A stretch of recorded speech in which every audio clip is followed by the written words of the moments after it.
હવે જે શ્લોકો બાકી છે, શ્રી મહાપ્રભુજીનું સ્વરૂપ ધ્યાન અને પ્રભુચરણ શ્રી ગોપીનાથજીનું સ્વરૂપ ધ્યાન અને ત્યાર પછી શ્રી વિઠ્ઠલનાથ પ્રભુચરણનું ધ્યાન. તો એમાં આપણે જે સૌંદર્ય પદ્ય છે એને આપણે છેલ્લે લેશું, કારણ કે એમાં જે આપણે ટીકાઓ લેવાની છે એટલે એની પહેલાં આપણે પ્રભુચરણ શ્રી ગોપીનાથજીનું સ્વરૂપ ધ્યાન અને શ્રીમદ પ્રભુચરણ શ્રી વિઠ્ઠલનાથજીનું સ્વરૂપ ધ્યાન અને એની કૃપાથી જ શ્રી મહાપ્રભુજીનું સ્વરૂપ આપણને સમજાય. એટલે શ્રી મહાપ્રભુજીનું સ્વરૂપ ધ્યાન આપણે છેલ્લે લેશું. અને પ્રથમ શ્રી ગોપીનાથજીનું અને પ્રભુચરણ શ્રી ગુસાઈજીનું એનું આપણે જોઈએ. તો શ્રી વલ્લભ પ્રતિનિધિમ તેજો રાશિમ દયાર્ણવમ ગુણાતીતમ ગુણનિધિમ શ્રી ગોપીનાથમ આશ્રયે. હવે આ જે શ્લોક છે એ શ્રી પુરુષોત્તમજીએ લખ્યો છે, જે 10 દિગ્વિજય શ્રી પુરુષોત્તમજી. તો એ મહાન આચાર્ય શ્રી ગોપીનાથજીને વંદના કરે છે. તો એ વંદનામાં કહે છે કે શ્રી વલ્લભના પ્રતિનિધિ રૂપ શ્રી મહાપ્રભુજીના પ્રતિનિધિ.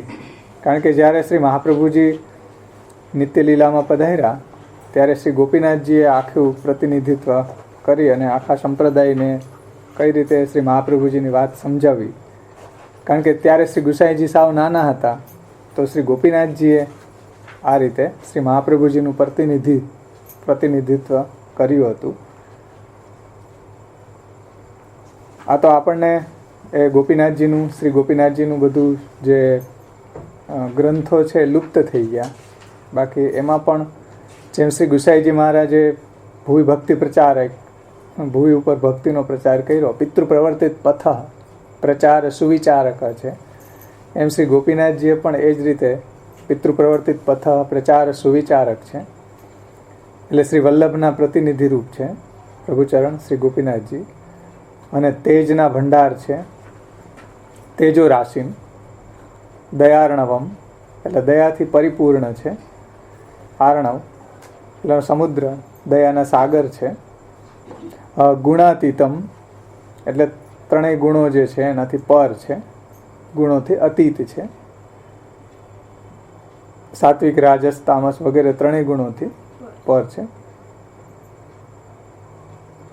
હવે જે કઈ કક્ષામાં ગોપીનાથજી છે, ભગવાને ગીતાજીમાં જે કહ્યું કે મામ ચ યો અવ્યભિચારેણ ભક્તિ યોગેન સેવતે સ ગુણાન સમતીત્યત્યાન બ્રહ્મભૂયાય કલ્પતે.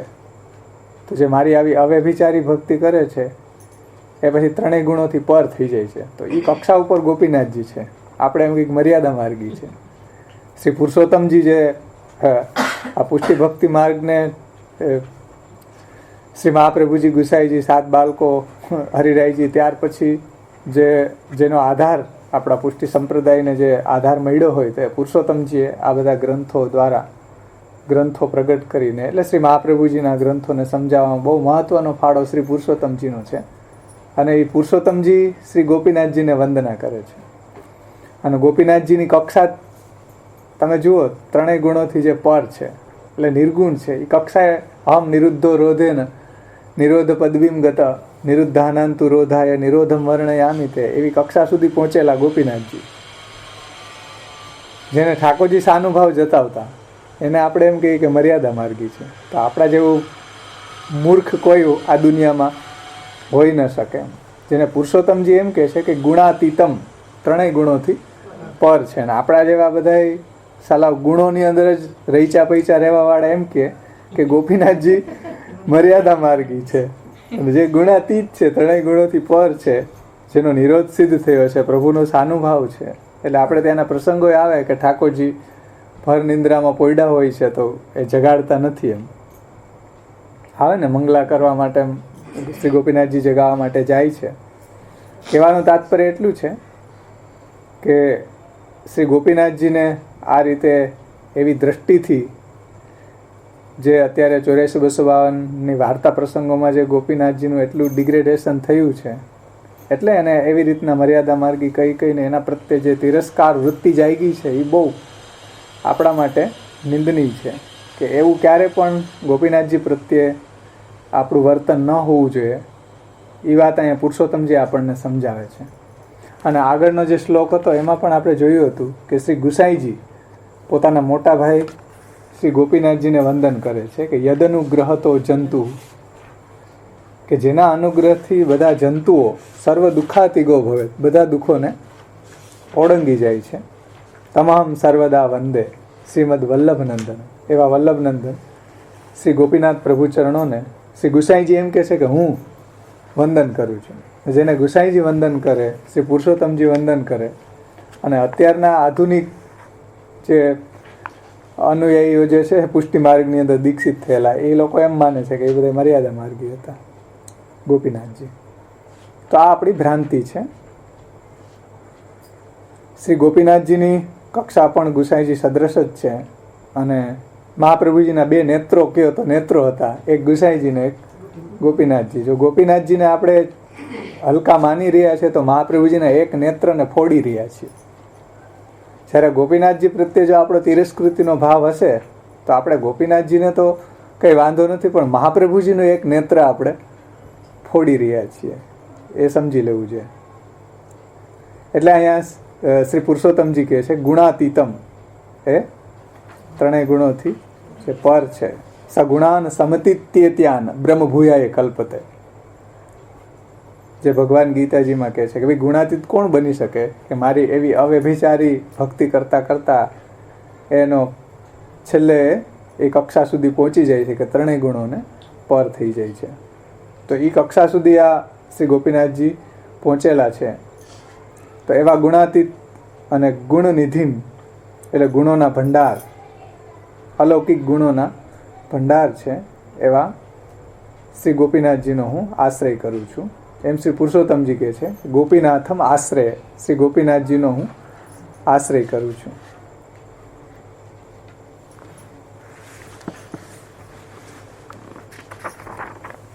એમાં હવે ટીકા જોઈએ આપણે પુષ્ટિ વિધાનમમાંથી. ભાવાર્થ: अलौकिक पुष्टि भक्ति के कमल को, अलौकिक पुष्टि भक्ति के कमल को खिलावे को श्री महाप्रभु जी की नाई, એટલે મહાપ્રભુજીની જેમ શ્રી ગોપીનાથજી હું તેજો રાશિ યાની ભક્તિ માર્ગાબ્જ માર્તંડ હૈ. હવે તેજો રાશિનો અર્થ ટીકાકાર સમજાવે છે કે ભાઈ તેજો રાશિ એટલે શું? તો કે अलौकिक पुष्टि भक्ति के कमल को खिलावे को श्री महाप्रभु जी ની જેમ જ શ્રી ગોપીનાથજી હું, श्री महाप्रभु जी की नाई श्री गोपीनाथजी हूँ तेजो राशि. तेजो राशि यानी भक्ति मार्गाब्ज मार्तंड है, यानी भक्ति मार्ग के कमल को खिलावे में सूर्य સમાન है. એવા તેજો રાશિ છે કે ગોપીનાથજીના કોઈ સંસર્ગમાં આવે કે એના ગ્રંથને કોઈ વાંચે તો એની ભક્તિ છે એ કમલની જેમ ખીલી જાય છે.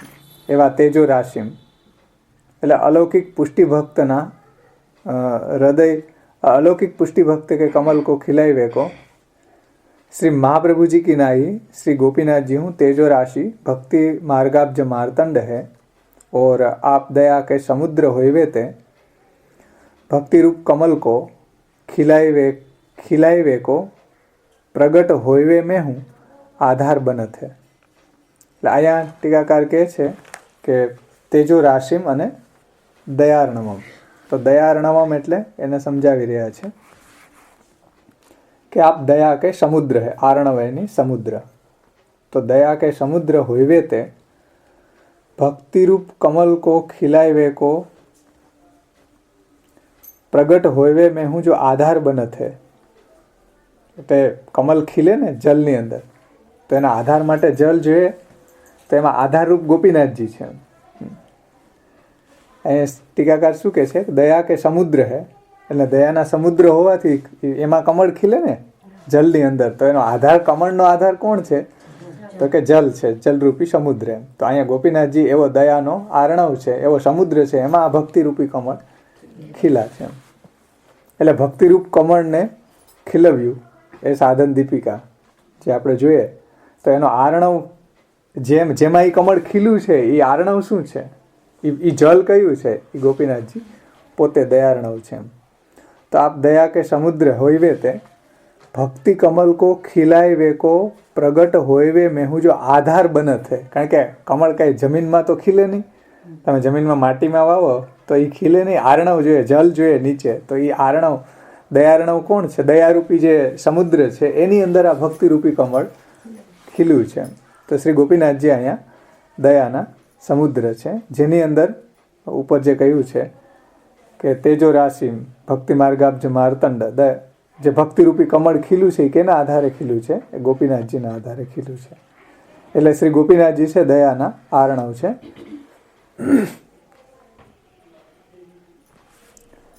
ત્યાર પછી ગુણાતીતમને ટીકાકાર સમજાવે છે કે પ્રાકૃત ગુણંસો અતીત હૈ, પ્રાકૃત ગુણંસો અતીત હૈ, अस्पृष्ट और अलौकिक पुष्टि भक्ति मार्गी गुणन के निधि रूप है. શ્રી ગોપીનાથજી કેવા છે? આ પ્રાકૃત ગુણોથી અતીત છે. એમ પ્રાકૃત ગુણો એનામાં નથી. એમ એને અસ્પૃષ્ટ, એનાથી એને પ્રાકૃત ગુણો સ્પર્શ કરી શકતા નથી, એવા અલૌકિક છે ગોપીનાથજી. અને અલૌકિક પુષ્ટિ ભક્તિ માર્ગી ગુણન કે નિધિ રૂપ ભી હૈ. એટલે પ્રાકૃત ગુણોથી રહિત છે, એટલે હવે એ કંઈ ગુણ છે જ નહીં એવું નથી. અલૌકિક બધા ગુણો, ભક્તિ માર્ગ રૂપી કમળને ખીલવનારા બધા ગુણો અલૌકિક પુષ્ટિ ભક્તિ માર્ગી ગુણન કે ભંડાર હૈ, નિધિ રૂપ હૈ. એટલે અલૌકિક પુષ્ટિ ભક્તિ માર્ગના બધા ગુણો એમાં બિરાજે છે અને પ્રાકૃત ગુણોથી રહિત છે. ऐसे विरुद्ध धर्मन के आश्रय है सो काहे ते तहाँ कहत है कि जो श्री वल्लभ के प्रतिनिधि, तो प्रतिनिधिનો અર્થ કરે છે ટીકાકાર શ્રી વલ્લભ પ્રતિનિધિમ. તો પ્રતિનિધિમ યાની આત્મા વૈ જાયતે પુત્ર, એવું શાસ્ત્રમાં કીધું છે કે આત્મા જ પુત્ર રૂપે પ્રગટ થાય છે. આત્મા વૈ જાયતે પુત્ર એટલે આત્મા જ પુત્ર રૂપે પ્રગટ થાય છે. તો શ્રી મહાપ્રભુજી છે એ વલ્લભના પ્રતિનિધિ બન્યા છે, કારણ કે મહાપ્રભુજી પોતે જ પાછા પુત્ર રૂપે ગોપીનાથજી રૂપે પ્રગટા છે. એટલે અહીંયા પ્રતિનિધિ કહી રહ્યા છે. અને એને અહીંયા કહી રહ્યા છે કે વલ્લભ કે પ્રતિનિધિ આત્મા વે જાયતે પુત્ર હોઈવે તે ऐसे है. ऐसे यानी મહાપ્રભુજી જૈસે ही है. કારણ કે આત્મા જ પુત્ર રૂપે પ્રગટ થાય છે. એટલા માટે ટીકાકાર કહે છે કે શ્રી ગોપીનાથ પ્રભુચરણ પણ શ્રી મહાપ્રભુજી જેવા જ છે. ऐसे श्री गोपीनाथ जी को मैं आश्रय लेता हूँ. આવા શ્રી ગોપીનાથ પ્રભુચરણનો અમે આશ્રય કરીએ છીએ. ટીકામાં प्राचीन भाषा साहित्य में कहूँ श्री गोपीनाथ जी के मर्यादा मार्गी होइवे का उल्लेख मिलत है. भाषा साहित्य એટલે 84-252 આ પ્રસંગો, એ જે ભાષા સાહિત્ય છે સંસ્કૃતિકા સાહિત્યમાં ક્યાંય નથી મળતું, ભાષા સાહિત્યમાં જ ઉમેરી દીધું બધું. ઓમાં તો ખબર પડે નહીં તો કોણ ઉમેરે? આ બધી ભાષા સાહિત્યમાં એટલું બધી ઉમેરાણું છે. બ્રજભાષામાં જે બધા છે, ગુજરાતીમાં, તો એ બધા ભાષા સાહિત્યની અંદર કહું ગોપીનાથજી કે મર્યાદા માર્ગી હોઈવે કો ઉલ્લેખ મિલત है. પરી શ્રી મહાપ્રભુ હું તો અંગીકૃતો સમર્યાદ હૈ. એટલે આપણે શ્રી સર્વોત્તમ સ્તોત્રમાં નામ આવશે અંગીકૃતો समर्यादो. ताते या मर्यादा को पुष्टि बाह्य मर्यादा न जान के पुष्टि मार्गा अंतर्भूता मर्यादा जाननी. तो अंगीकृतो समर्यादो એટલે કયા પ્રકારની મર્યાદા? કોઈ મર્યાદા માર્ગવાળી મર્યાદા નહીં, પણ પુષ્ટિ ભક્તિ માર્ગની કોઈ મર્યાદા છે ને, જે મર્યાદામાં આપણે રહેવાનું છે. તો એ મર્યાદા કોઈ મર્યાદા માર્ગની મર્યાદા નથી, પણ આપણા સંપ્રદાયની મર્યાદા છે. જેમ 16 ગ્રંથો છે, તો 16 ગ્રંથ પ્રમાણે જીવવું એ મહાપ્રભુજીની મર્યાદા છે. આપણે અત્યારે મહાપ્રભુજીની મેંડ કહે, પણ મહાપ્રભુજીની મેંડ 16 ગ્રંથો છે. અને શ્રી ગોકુલનાથજી અંગીકૃતો સમર્યાદો. તો અંગીકૃતો સમર્યાદો એટલે મર્યાદા સહિત અંગીકૃતિ છે. અંગીકૃતિ કયા પ્રકારની છે? કે જે મહાપ્રભુજીના વચના અનુસાર જેનું જીવન હશે એનો જ અંગીકાર છે, બીજા કોઈનો અંગીકાર એમાં નથી એમ. અને તમે જુઓ બધી જગ્યાએ મહાપ્રભુજી એમ કહે છે કે નિવેદિભી સમર્પી એવમ સર્વમ કુર્યાદ ઇતિ સ્થિતિ. તો જે નિવેદન કરીને જ ભગવાનને નિવેદન કરેલી વસ્તુનું જ સમર્પણ કરવું જોઈએ. નિવેદિભી સમર્પી એવમ સર્વમ કુર્યાદ ઇતિ સ્થિતિ. તો ત્યાં મર્યાદા બતાવી ઇતિ સ્થિતિ, એટલે આવી પુષ્ટિ માર્ગની મર્યાદા છે. તો પુષ્ટિ માર્ગની કેવી મર્યાદા છે કે નિવેદન કરીને જ, નિવેદન જે કર્યું હોય એ જ પ્રભુને સમર્પણ કરી અને પછી બધો વ્યવહાર કરવો. ઇતિ સ્થિતિ. તો ઇતિ સ્થિતિ એટલે એ મહાપ્રભુજીની આ સંપ્રદાયની મર્યાદા બતાવી રહ્યા છે. એ આપણે મર્યાદા પાડીએ નહીં તો આપણે પછી પુષ્ટિ ભક્તિ માર્ગ કે પુષ્ટિ ભક્તિ સંપ્રદાયથી બહાર છીએ. આ રહસ્ય તમે સમજો ખાસ અહીંયા કે અંગીકૃતો સમર્યાદો. તો અંગીકૃતો સમર્યાદો એટલે મર્યાદા સહિત આપણી અંગીકૃતિ છે. અને ગોપીનાથજીએ જે મર્યાદાની વાતો કરી છે સાધન દીપિકામાં, એ બધી ભક્તિ માર્ગની મર્યાદાની વાતો કરી છે. અને જે કાંઈ વર્ણાશ્રમ ધર્મ વગેરેની જે વાત એને સમજાવી છે, એ વર્ણાશ્રમ ધર્મ વગેરેની વાત એ પાડતા હતા, એનો હેંગઓવર એને હતો એટલે એને સમજાવી છે. આપણે હવે નથી પાડતા એટલે આપણને એમ લાગે કે ઓહો બધી મર્યાદા માર્ગની વાત કરી. મર્યાદા માર્ગની વાત નથી કરી, પાડતા હતા ને એનો એને આવેશ એવો હેંગઓવર હતો એટલે એને એ બધી વાતો ત્યાં શાસ્ત્રની સમજાવી છે. અને એ પુષ્ટિ માર્ગી એ સમજવાની છે, આચરણમાં મૂકવાની હોય છે. પણ આપણે મૂકતા નથી તો એમાં ગોપીનાથજી શું કરે? એટલે અહીંયા આ વાત ખાસ સમજવાની છે કે શ્રી મહાપ્રભુ તો અંગીકૃતો સમર્યાદ હે, એટલે મર્યાદા સહિત અંગીકૃતિ છે, અમર્યાદ અંગીકાર નથી એમ. એટલે શ્રી મહાપ્રભુજી કહેતા કે ભાઈ તારા મા બાપ દૈવી જીવ નથી એટલે હું એને શરણે લેતો નથી, તું દૈવી જીવ છે એટલે હું તને શરણે લઉં છું અને બ્રહ્મ સંબંધ આપું છું, તારા સંગથી એનો ઉદ્ધાર થશે એમ. એવો કોઈ અમર્યાદ અંગીકાર નથી કે હાલો હવે જેટલા આવ્યા એટલા જથ્થાબંધ બધાને બ્રહ્મ સંબંધ આપી દો, એવો કોઈ અમર્યાદ અંગીકાર ન. તો જે આપણા માર્ગની પ્રણાલી પ્રમાણે ચાલી શકે એવા હતા, એટલે જે દૈવી જીવ હતા, જેનો ઉદ્ધાર કરવાનો હતો, જેની અંદર એવી પોટેન્શિયાલિટી હતી કે આ માર્ગને જીવી શકશે, તો એવા જે ભક્તો હતા એને શ્રી મહાપ્રભુજીએ બ્રહ્મ સંબંધ આપ્યું. કેટલાક એવાય હતા કે ભાઈ અત્યારે નહીં, તને ગુસાઈજી શરણે લેશે. તો આવું શા માટે કીધું?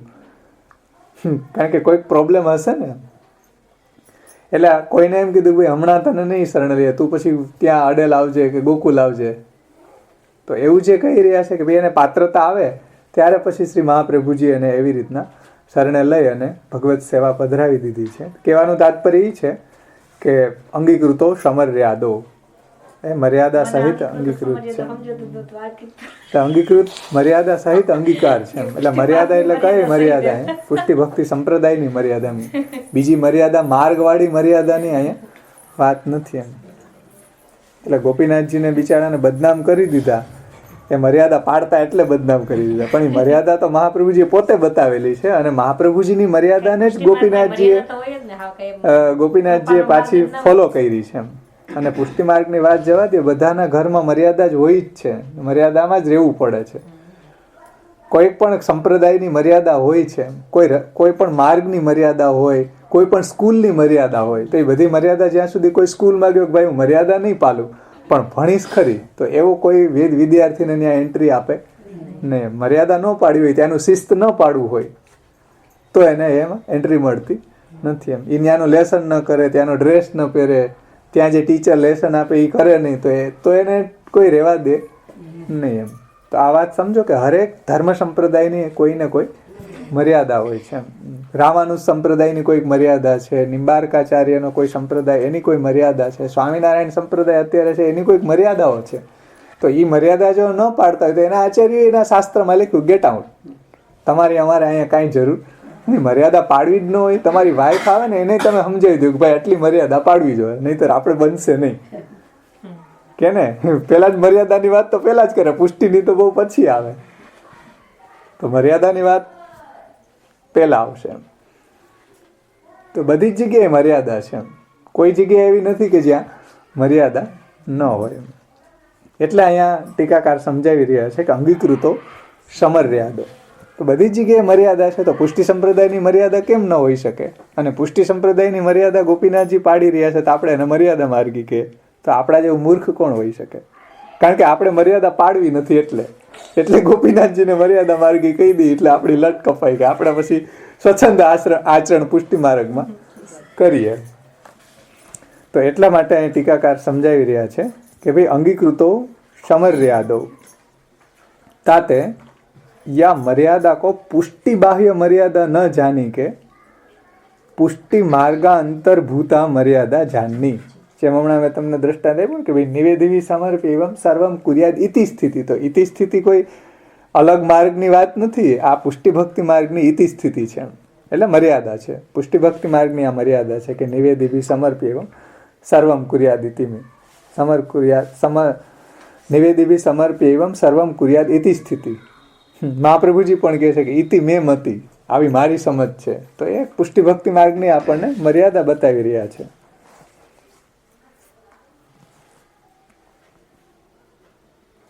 तासो श्री पुरुषोत्तम जी ने यह स्तुति श्लोक प्रकट कियो है. એટલા માટે પ્રભુચરણ શ્રી પુરુષોત્તમજીએ આ શ્લોક પ્રગટ કરેલો છે શ્રી ગોપીનાથજીની વંદનાનો. श्री गोपीनाथ जी के विरचित सेवा श्लोक तथा साधन दीपिका ग्रंथन में, અને હમણાં આપણે સૌંદર્ય પદ જે કરવાનું છે એ પણ ગોપીનાથજીનું જ છે. શ્રી ગોપીનાથજી વિરચિત જ છે. અને જે પુરાણી ગ્રંથો એવા મળે છે એમાં શ્રી વલ્ભાષ્ટક પણ શ્રી ગોપીનાથજી કૃત જ છે એની લિસ્ટમાં. પણ અત્યારે ગુસાઈજીના નામે ચડાવી દીધું છે. ખબર નહીં પુષ્ટિ માર્ગીઓને આંતરિક દ્વેષ એવો ગોપીનાથજી સાથે હતો એટલે સૌંદર્ય પદ ને એ બધું ગુસાઈજીના નામે ચડાવી દીધું. પણ એની જે ટીકાકાર છે પૂજ્ય શ્રી શ્યામબાવે એની પર ટીકા લખી છે 60-70 પેજની આ સૌંદર્ય પદ ઉપર, એ એમ જ કહે છે કે આ તો શ્રી ગોપીનાથજીની જ કૃતિ છે સૌંદર્ય પદ. તો અહીંયા સેવા શ્લોકા જે ગોપીનાથજીનો ગ્રંથ છે તથા સાધન दीपिका ग्रंथ में पुष्टि भक्ति को निरूपण मिलत है, कछु मर्यादा भक्ति को नहीं. એટલે જો મર્યાદા માર્ગી હોત તો પછી મર્યાદા ભક્તિનું નિરૂપણ કરતા હોવા જોઈએ ને. પણ એનો જે સેવા શ્લોકા છે ગોપીનાથજીનો અને સાધન દીપિકા એ સિવાયના પણ જે એના ગ્રંથો છે એની અંદર શ્રી ગોપીનાથજીનું જે વર્ણન છે એ કોઈ મર્યાદા માર્ગી મર્યાદા ભક્તિનું વર્ણન એણે કર્યું નથી. એમ પુષ્ટિ ભક્તિ કો નિરૂપણ મિલત હે, પુષ્ટિ ભક્તિનું જ નિરૂપણ એમાં કર્યું છે. કશું મર્યાદા ભક્તિ કો નહીં. તાતે અન્યથા ભાવ ન લાવનો. એટલા માટે શ્રી ગોપીનાથજી મર્યાદા માર્ગી છે એવો અન્યથા ભાવ ક્યારેય પણ ન લાવવો જોઈએ, કારણ કે એ ગોપીનાથજીનું અપમાન છે. તો એવો મર્યાદા ભાવ ગોપીનાથજીમાં ન લાવીને શ્રી મહાપ્રભુજીના પ્રતિનિધિ રૂપ છે, તેજો રાશિ છે, અને ભક્તિ માર્ગ આપ જો મારતંડને ખીલવવામાં જે આધાર જોઈએ એવો દયાના આર્ણવ છે, સામુદ્ર છે, ત્રણેય ગુણોથી જે પર છે, જેનો નિરોધ સિદ્ધ થયો છે એવા છે, ગુણાતીત છે, ગુણોના ભંડાર છે, અને મહાપ્રભુજીના પ્રતિનિધિ રૂપ છે એવા શ્રી ગોપીનાથજીનો હું આશ્રય કરું છું. એમ શ્રી પુરુષોત્તમજી જેવા ધુરંધર આચાર્ય શ્રી ગોપીનાથજીને વંદના કરતા હોય તો પછી આપણે એવી રીતના ગોપીનાથજીને જો મર્યાદા માર્ગી કહેતા હોય તો આપણી એ અણસમજ છે કે આપણે ગોપીનાથજીના સ્વરૂપને સમજી શક્યા નથી. એમ એક કોઈ સાધન દીપિકા વાંચી લે ને તોય ગોપીનાથજીને સમજી જાય કે ગોપીનાથજી શું હતા. અને ત્યાર પછી પ્રભુચરણ શ્રી ગુસાઈજીના સ્વરૂપ ધ્યાન છે. હવે આ શ્લોક કોણે લખ્યો એનો કોઈ અનુસંધાન નથી. કેટલા એમ કહે છે કે આ રઘુનાથજીનો લખેલો છે, પણ બહુ સુંદર શ્લોક છે. પ્રભુચરણ શ્રી ગોપીનાથજીને વંદના કરતો, શ્રી ગુસાઈજીની વંદના છે આમાં. સાયમ કુંજાલય સ્થાસનમ ઉપવિલસત સ્વર્ણ પાત્રમ સુધોતમ રાજદ્યજ્ઞોપવિતમ પરિતનુ વસનમ ઘોરમ અંભોજ વક્ત્રમ પ્રાણાનાયમ્ય નાશા પુટનિહિતકરમ કર્ણરાજદ વિમુક્તમ વંદેર્ધોન્મિલિતાક્ષમ મૃગમદતિલકમ શ્રી વિઠ્ઠલેશમ શુકેશમ. શ્રી ગોપીનાથજી સંધ્યાવંદન કરી રહ્યા છે એનું વર્ણન કરતો આ શ્લોક છે. તો એમાં કે ઘણા એમ કહે છે કે રઘુનાથજીનો છે, કે રઘુનાથજી આ રીતે શ્રી ગુસાઈજીને વંદના કરી છે. ખબર નથી એમાં કેટલું એ સાચું હોય, કોનો હોય એનો કોઈ એનો કોઈ એવો ઇતિહાસ કે ક્યાંય એવું મળતું નથી એમ. તો સાયંકાલે સાયં કુંજાલય સ્થાનમ, સાયં કુંજાલય સ્થાસનમ, સાયમ એટલે સંધ્યા સમયે, સાયંકાલે સંધ્યાવંદનનું વર્ણન આ શ્લોકમાં આવી રહ્યું છે. એમાં કહે છે કે કુંજાલય સ્થાસનમ ઉપવિલસત, એટલે કુંજાલયમાં બિરાજતા. હવે ગુસાઈજી કુંજાલયની અંદર સાયંકાલે બિરાજી રહ્યા છે અને ઉપવિલસત સ્વર્ણ પાત્રમ શુદ્ધોતમ, એટલે નજીકની અંદર સુંદર શુદ્ધ કરેલા સુવર્ણના પાત્રો બિરાજી રહ્યા છે. સાયંકાલે શ્રી ગુસાઈજી કુંજાલયની અંદર આસન ઉપર બિરાજી રહ્યા છે અને સમીપમાં જ શુદ્ધ કરેલા સુવર્ણના પાત્રો શોભી રહ્યા છે. અને રાજદ્યજ્ઞો પવિતમ પરિતનુવસનમ ગોરમંભોજ વક્ત્રમ, તો રાજદ્યજ્ઞો પવિતમ એટલે શ્રી ગુસાઈજી પ્રભુચરણ શ્રી ગુસાઈજીએ સુંદર યજ્ઞોપવિત ધારણ કર્યું છે. પછી અત્યંત સૂક્ષ્મ પરિતનું વસનમ ગોરમ અંભોજ વક્ત્રમ, એટલે એકદમ સૂક્ષ્મ વસ્ત્ર ધારણ, એટલે આછા વસ્ત્રો ધારણ કર્યા છે. અને અંભોજ ગૌરમ અંભોજ વક્ત્રમ, એટલે ગુસાઈજીનો વર્ણ છે એ ગોર છે, ગોર વર્ણવાળા. અને પ્રાણાનાયમ મેં નાશા પુટ નિહિત કરમ, એટલે પ્રાણાયામ કરતા, એટલે પ્રાણાયામ કરી અને પુટ નિહિત કરમ, એટલે બંને નાસિકા ઉપર પોતાનો હસ્તને પધરાવ્યો છે. જ્યારે પ્રાણાયામ કરે ત્યારે આ રીતે ન્યાસ કરે છે સંધ્યાવંદન વખતે. તો પોતાના એવું આ તમે આમાં જોશો, હા એમાં જો આ રહ્યું સરસ ચિત્ર બધાની સામે જ છે. જો આ રીતે પ્રાણાનાયમ નાસાપુટ નિહિત કરમ, તો આ તમે સામે જ છે ગુસાઈજીનું સ્વરૂપ, કે આ સંધ્યાવંદન કરતો આ સ્વરૂપનું ધ્યાન અહીંયા બતાવ્યું છે કે પ્રાણાયામ કરી અને બંને નાસિકા ઉપર મૂકેલા હસ્તવાળા એવા પ્રભુચરણ શ્રી ગુસાઈજી છે. અને કર્ણરાજદ વિમુક્તમ, એટલે શ્રી કર્ણની અંદર શ્રી ગુસાઈજી એવા આભરણ ધારણ કર્યા છે. એટલે કાનમાં શોભતા મોતીના અલંકાર, વિમુક્તમ મુક્તા ફલના મોતીઓના અલંકાર પ્રભુચરણોએ ધારણ કર્યા છે. આમાં પણ દેખાડ્યા છે એ વાત ચિત્રજીમાં. તે એવા અલંકાર પ્રભુચરણોએ ધારણ કર્યા છે. અને વંદેર્ધોન મિલિતાક્ષમ, એટલે ધ્યાન માટેની આ મુદ્રા છે. એટલે અડધા ખુલેલા નેત્રવાળા છે. અર્ધોન મિલિતાક્ષમ એટલે અડધા ખુલેલા નેત્રવાળા, કારણ કે ધ્યાન માટેની મુદ્રા છે. કે પૂરા નેત્ર વીંચી દેવામાં આવે તો પછી આપણું મન છે પૂરા નેત્ર મીચી દેવાને કારણે સારી રીતે ન થાય એમ. અને સાવ ખુલેલા હોય તો પણ બીજા પદાર્થો જોવાને કારણે સારી રીતે ધ્યાન થઈ શકે. સાવ મીચી દે તો પછી ખબર ન પડે ક્યારે નીંદર આવી જાય. એટલે વંદેર ધન મિલી અર્ધન મિલિતાક્ષમ, તમે નાકની જે આ ઉપરનો ભાગ છે એની સામે જુઓ તો અર્ધન મિલિતાક્ષમ આમ થઈ જાય. તો એ ધ્યાન માટેની મુદ્રા છે.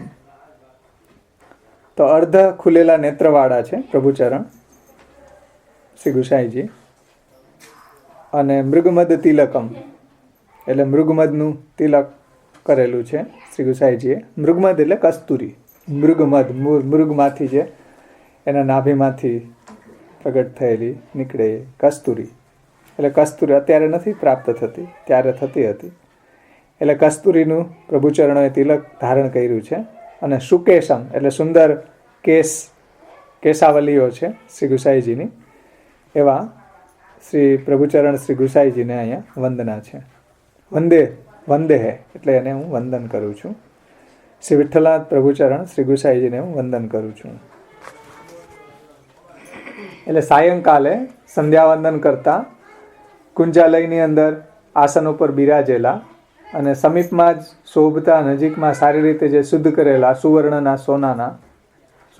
સોનાના પાત્રવાળા શોભાયમાન જનોય ધારણ કરેલા અત્યંત સૂક્ષ્મ આછા વસ્ત્ર ધારણ જેણે કર્યા છે એવા પછી ગોર વર્ણવાળા, કમળ જેવા મુખવાળા, પ્રાણાયામ કરી અને બંને નાસિકા ઉપર મૂકેલા શ્રી હસ્તવાળા, કાનની અંદર શોભતા મોતીઓના અલંકારવાળા, અડધા ખુલેલા નેત્રવાળા અને કસ્તુરીથી કરેલા તિલકવાળા, સુંદર કેશવાળા શ્રી વિઠ્ઠલનાથ પ્રભુચરણ શ્રી ગુસાઈજીને હું વંદન કરું છું. વંદે એટલે વંદન કરું છું. તો આવા ગુસાઈજીને પણ આપણે આવા સ્વરૂપનું ધ્યાન કરવું જોઈએ.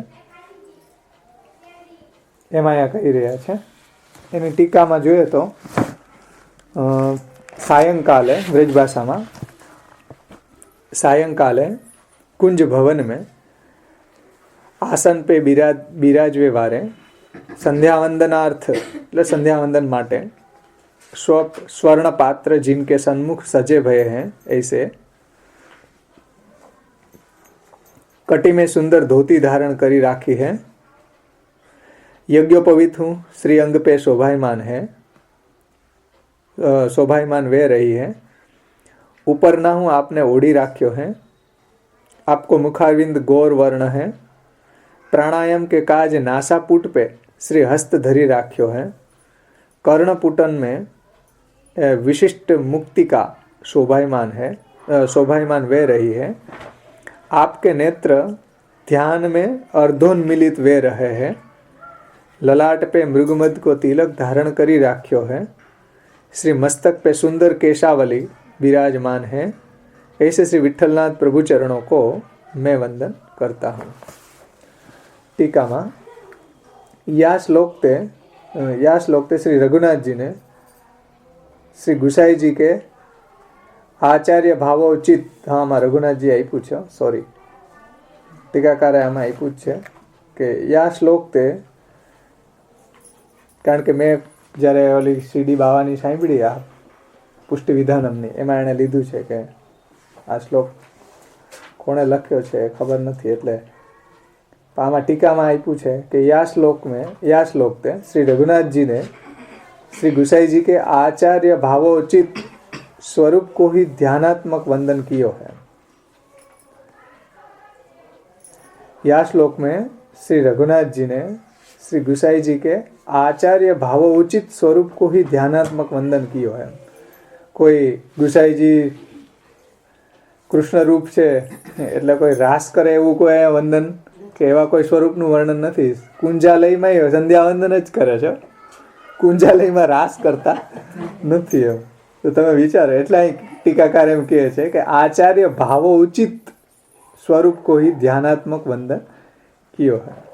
तो आचार्य भावोचित एनु ध्यान ने वंदन अँ कर्યું છે. जैसे सौंदर्य पद्य में श्री गोपीनाथ जी ने श्री महाप्रभु जी के गूढ़ रसमय भावात्मक परि प्रकट साक्षी भावात्मक आचार्य भावोचित स्वरूप को ही ध्यान बतायो है. तैसे એટલે જેવી રીતના સૌંદર્ય પદ હમણાં આપણે જોવાનું જ છે, તો સૌંદર્ય પદ્યની અંદર જેવી રીતના શ્રી ગોપીનાથ પ્રભુ ચરણોએ શ્રી મહાપ્રભુજીનું જે રીતે ગૂઢ રસમય ભાવાત્મક, એટલે એવા ગૂઢ રસમય જે સ્ત્રીગુઢ ભાવ અને પુગુઢ ભાવ જે સ્વરૂપની અંદર બિરાજી રહ્યા છે. એ સ્ત્રીગુઢ ભાવ એટલે સ્વામીની રૂપ અને પુગુઢ ભાવ એટલે ઠાકોરજી રૂપ, એ બંને ભાવ રૂપ, એ બંને ભાવો શ્રી મહાપ્રભુજીમાં બિરાજી રહ્યા છે. તો એ ગૂઢ રસમય, પણ એ ગૂઢ છે એ ભૂલવું ન જોઈએ. પ્રકટ નથી, પ્રગટ તો સાક્ષી રૂપ છે. રૂપમ તત્તૃતીયાત્મકમ આગળ આવશે, આપણે હમણાં કરવાનું જ છે સાક્ષી રૂપ. તો શ્રી ગોપીનાથજીએ શ્રી મહાપ્રભુજીના સ્વરૂપને ગૂઢ રસમય ભાવાત્મક પરી પ્રકટ સાક્ષી ભાવાત્મક. પ્રકટ શ્રી મહાપ્રભુજીનું સ્વરૂપ કેવું છે? સાક્ષી ભાવાત્મક છે. પ્રકટ મહાપ્રભુજીનું સ્વરૂપ કોઈ પુભાવાત્મક કે સ્ત્રી ભાવાત્મક નથી, સાક્ષી ભાવાત્મક છે. तो साक्षी भावात्मक आचार्य भावोचित स्वरूप को ही ध्यान बतायो है. तो सौंदर्य पदनी अंदर आचार्य भावोचित साक्षी भावात्मक आचार्य भावोचित स्वरूपનું ત્યાં વંદન કે ધ્યાન બતાવવામાં આવ્યું છે. ત્યાં કોઈ સ્ત્રી ગુઢ ભાવ છે એટલે કોઈ બાયડી મહાપ્રભુજી બનાવી દેવાના નથી. એમ કાલે જ મારી ઘરે એક વૈષ્ણવ આવ્યા તો એના મોબાઈલમાં બાયડી મહાપ્રભુજીનો ફોટો હતો. આમ ફોટો મહાપ્રભુજીનો સારો લાગે? તમે વિચારો, જે અત્યારે મહાપ્રભુજી સ્વામીની રૂપ છે, પણ એનું જે એ ગુઢ છે એને પ્રકટ કરવાની જરૂર નથી. એમ એવા બાયડી મહાપ્રભુજીનો ફોટો જોઈએ તો આપણને મજા ન આવે. મહાપ્રભુજી તો આમાં ચિત્ર આપ્યા છે આવી રીતના શોભે કે હાથમાં એ ભાગવતના પોથીજી બિરાજી રહ્યા છે અને ભક્તોને એ ભાગવત તત્વજ્ઞ ભાગવતનો ઉપદેશ કરી રહ્યા છે. તો એમાં મહાપ્રભુજીની આ શોભા છે, આચાર્ય ભાવો ઉચિતા શ્રૃંગાર કહેવાય.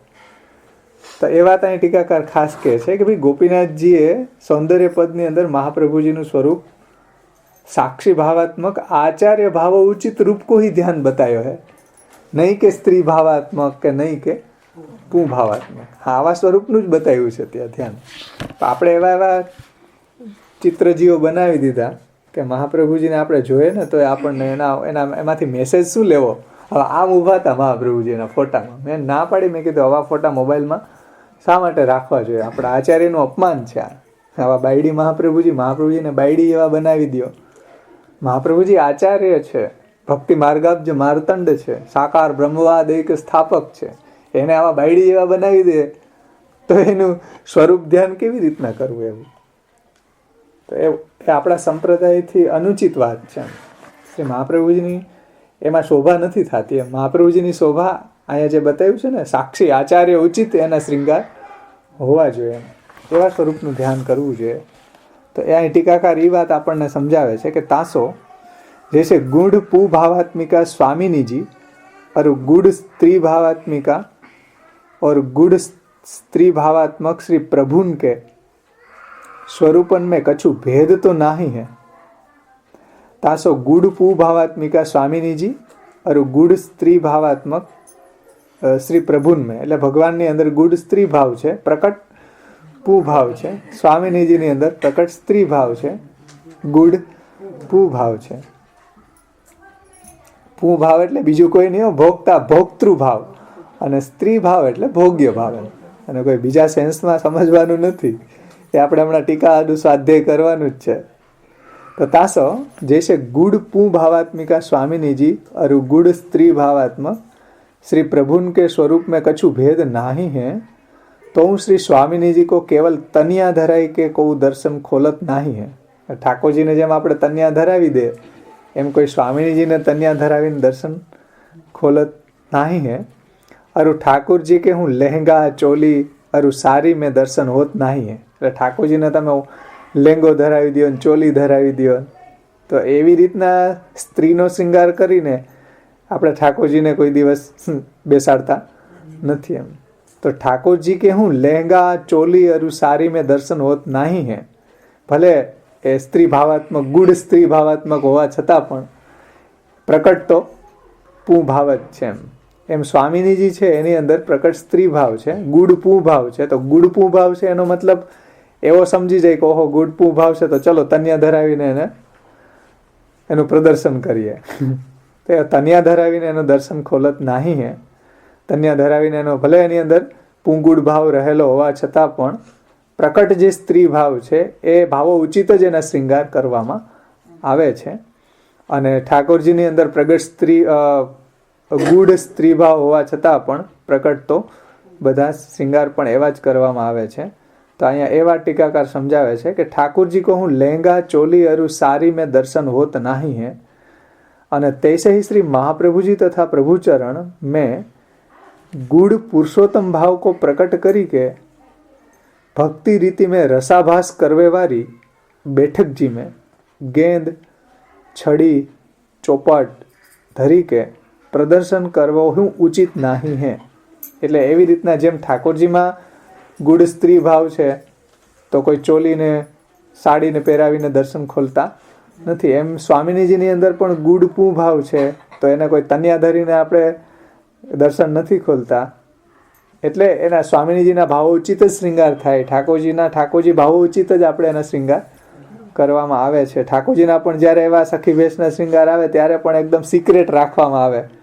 સાંજી હોળી ખેલ જેવા દિવસોમાં પણ દર્શન ખોલવામાં, એટલે આપણે ઘરના સાવ અંગત જે હોય છે એને જ કરાવીએ, બધાને નથી કરતા એનું દર્શન. એમ કહેવાનું તાત્પર્ય એ છે આના દ્વારા કે શ્રી મહાપ્રભુજીને અને શ્રી પ્રભુચરણ ગુસાઈજીની અંદર પણ ગુઢ રૂપે પુરુષોત્તમ બિરાજી જ રહ્યા છે. એમ ગુડ પુરુષોત્તમ ભાવ કો પ્રગટ કરવે વાળી. તો મહાપ્રભુજીને ગુસાઈજીમાં ગુડ રૂપે પુરુષોત્તમ બિરાજી રહ્યા હોવા છતાં પણ એના શ્રૃંગાર આચાર્ય ઉચિત જ થાય છે, કારણ કે આચાર્ય રૂપે પ્રગટ થયા છે. પણ જ્યારે આપણે એનો ઠાકોરજી ઉચિત એટલે ગુડ ભાવ રૂપે ગુડ પુરુષોત્તમ ભાવ ગુડ પુરુષોત્તમ ભાવ રૂપે એમાં બિરાજી રહ્યા છે ભગવાન, એટલે ગુડ પુરુષોત્તમ ભાવ કો પ્રગટ કરવે વાળી, ભક્તિ રીતિ મેં રસાભાસ કરવે વાળી. તો ભક્તિ રીતિ ભક્તિ માર્ગના એંગલથી મહાપ્રભુજી અને ગુસાઈજીની સન્મુખ ગેંદને છડી સાજવામાં આવે, ચોપટ સાજવામાં આવે તો એનું સ્વરૂપ કેવું લાગશે? રસાભાસ થશે ને. મહાપ્રભુજી કે ચોપટ રમતા, મહાપ્રભુજી ગ્રંથ લખે એ સારું લાગે, ચોપટ રમતા હોય. મહાપ્રભુજી તો કોઈ દી ચોપટ રમ્યો, એનો ટાઈમ નહોતો મહાપ્રભુજીને ચોપટ રમવાનો, કે હાલો 2-3 બોલાવીને આપણે ચોપટ રમ્યા છે. તો ચોપટ મહાપ્રભુજી સામે સાજવાની ન હોય, પણ બેઠકજીમાં સજાય છે. પછી ગેંદને છડી, હવે ગેંદને છડીથી મહાપ્રભુજી રમે કઈ સારા લાગે? ઝીણકા છોકરાઓ રમતા હોય ગેંદ છડી, ઠાકોરજી રમે શોભા થાય નહીં. મહાપ્રભુજીની શોભા ગેંદ છડી કે ચોપટ રમવામાં મહાપ્રભુજીની શોભા નથી. મહાપ્રભુજી તો સંધ્યાવંદન, મહાપ્રભુજી ભાગવતનું જ્ઞાન આપતા હોય, શિષ્યોને ભાગવત સમજાવતા હોય, તો એમાં મહાપ્રભુજીની શોભા છે. આ ગેંદ છડી રમતા ક્યાંય જોયા નથી, ક્યાંય વર્ણન પણ નથી એવું કે મહાપ્રભુજી ગેંદ છડી રમતા હતા, ચોપાટ રમતા હતા. તો એ રસાભાસ થઈ જાય ને. એટલે ઠાકોરજી ભાવો ઉચિત શિંગાર એમાં ન કરવા જોઈએ, કુલ્હે ધરાવી દે તો કેટલો રસાભાસ થાય. મહાપ્રભુજીને કુલ્હે ધરાવી દે, હા ધરતા ને. એ તો શરદ બાબા પધાર્યા એટલે એને બધું આ બંધ કરાવ્યું કે ભાઈ આ મહાપ્રભુજીને કુલ્હે ધરવાની શું જરૂર છે? એ શ્રી મહાપ્રભુજીની શોભા નથી. શ્રી મહાપ્રભુજીને મહાપ્રભુજી ઉચિત શૃંગાર થવા જોઈએ.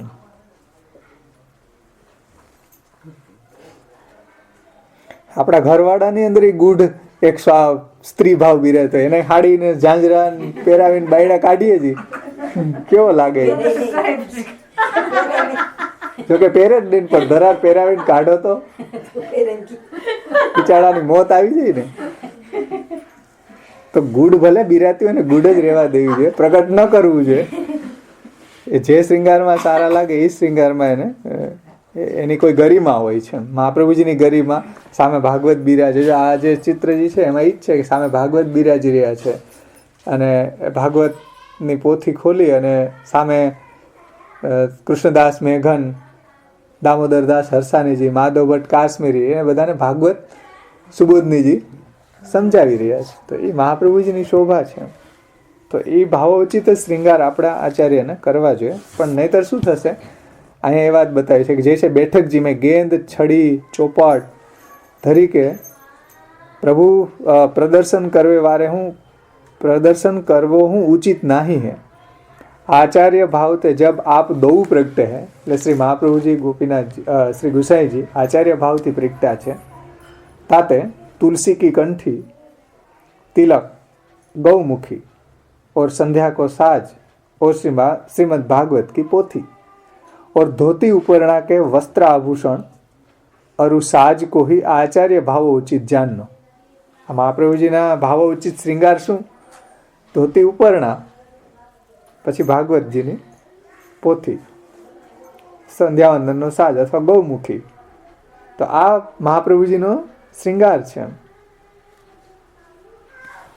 એટલે ખાસ સમજવાની અહીં વાત એ છે કે આચાર્ય ભાવોચિત શ્રૃંગારમાં જ એની ગરિમા છે, એની ગરિમા જળવાઈ રહેશે. એની અંદર ગુડ સ્ત્રી ભાવ કે ગુડ પૂ ભાવ બિરાજે છે, તો એની સાથે ઠાકોરજીના શ્રૃંગાર મહાપ્રભુજી કે ગુસાઈજીને ક્યારેય ન કરવા જોઈએ, સ્વામીજીના શ્રૃંગાર ન કરવા જોઈએ ક્યારેય.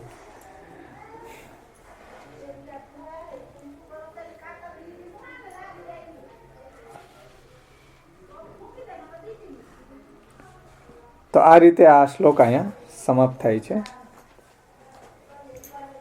અને ત્યાર પછી હવે આપણે સૌંદર્ય પદ ઉપર જાશું.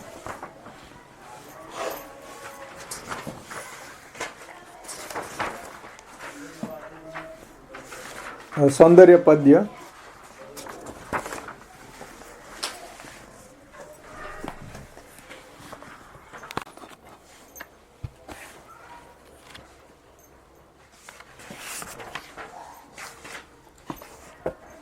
શ્રી આચાર્ય ચરણ શ્રી મહાપ્રભુનું સ્વરૂપ ધ્યાન. સૌંદર્યમ નિજરદગતમ પ્રકટિતમ સ્ત્રીગૂઢ ભાવાત્મકમ પૂરુપૌંચ પુનસ્તદંતરગતમ પ્રાવિવિશદ સ્વપ્રિય સંશ્લિષ્ટા ઉભયોર્બભો રસમય કૃષ્ણો હિ તત્સાક્ષિકમ રૂપમ તત્તૃતીયાત્મકમ પરમભિધ્યેયમ સદા વલ્લભમ. તો સૌંદર્ય નિજરદગતમ પ્રકટિતમ સ્ત્રીગૂઢ ભાવાત્મકમ એટલે નિજરદગતમ ભગવાને પોતાના હૃદયમાં રહેલ જે સ્ત્રીગૂઢ ભાવ છે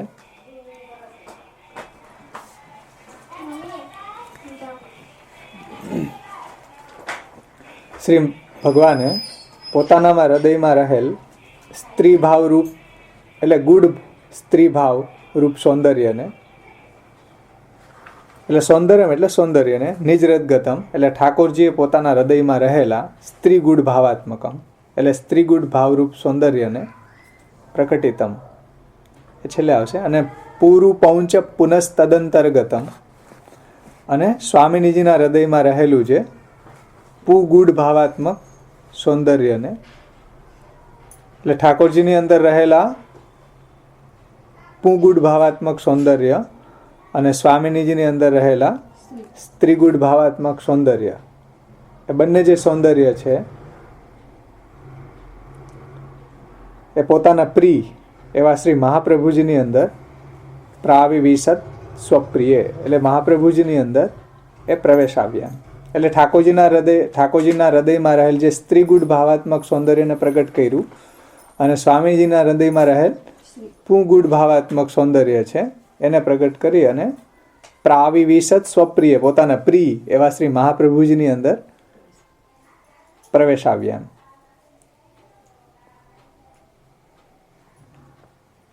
ત્યારે શું થયું? સંશ્લિષ્ટા ઉભયોર બભો રસમય કૃષ્ણો હિ.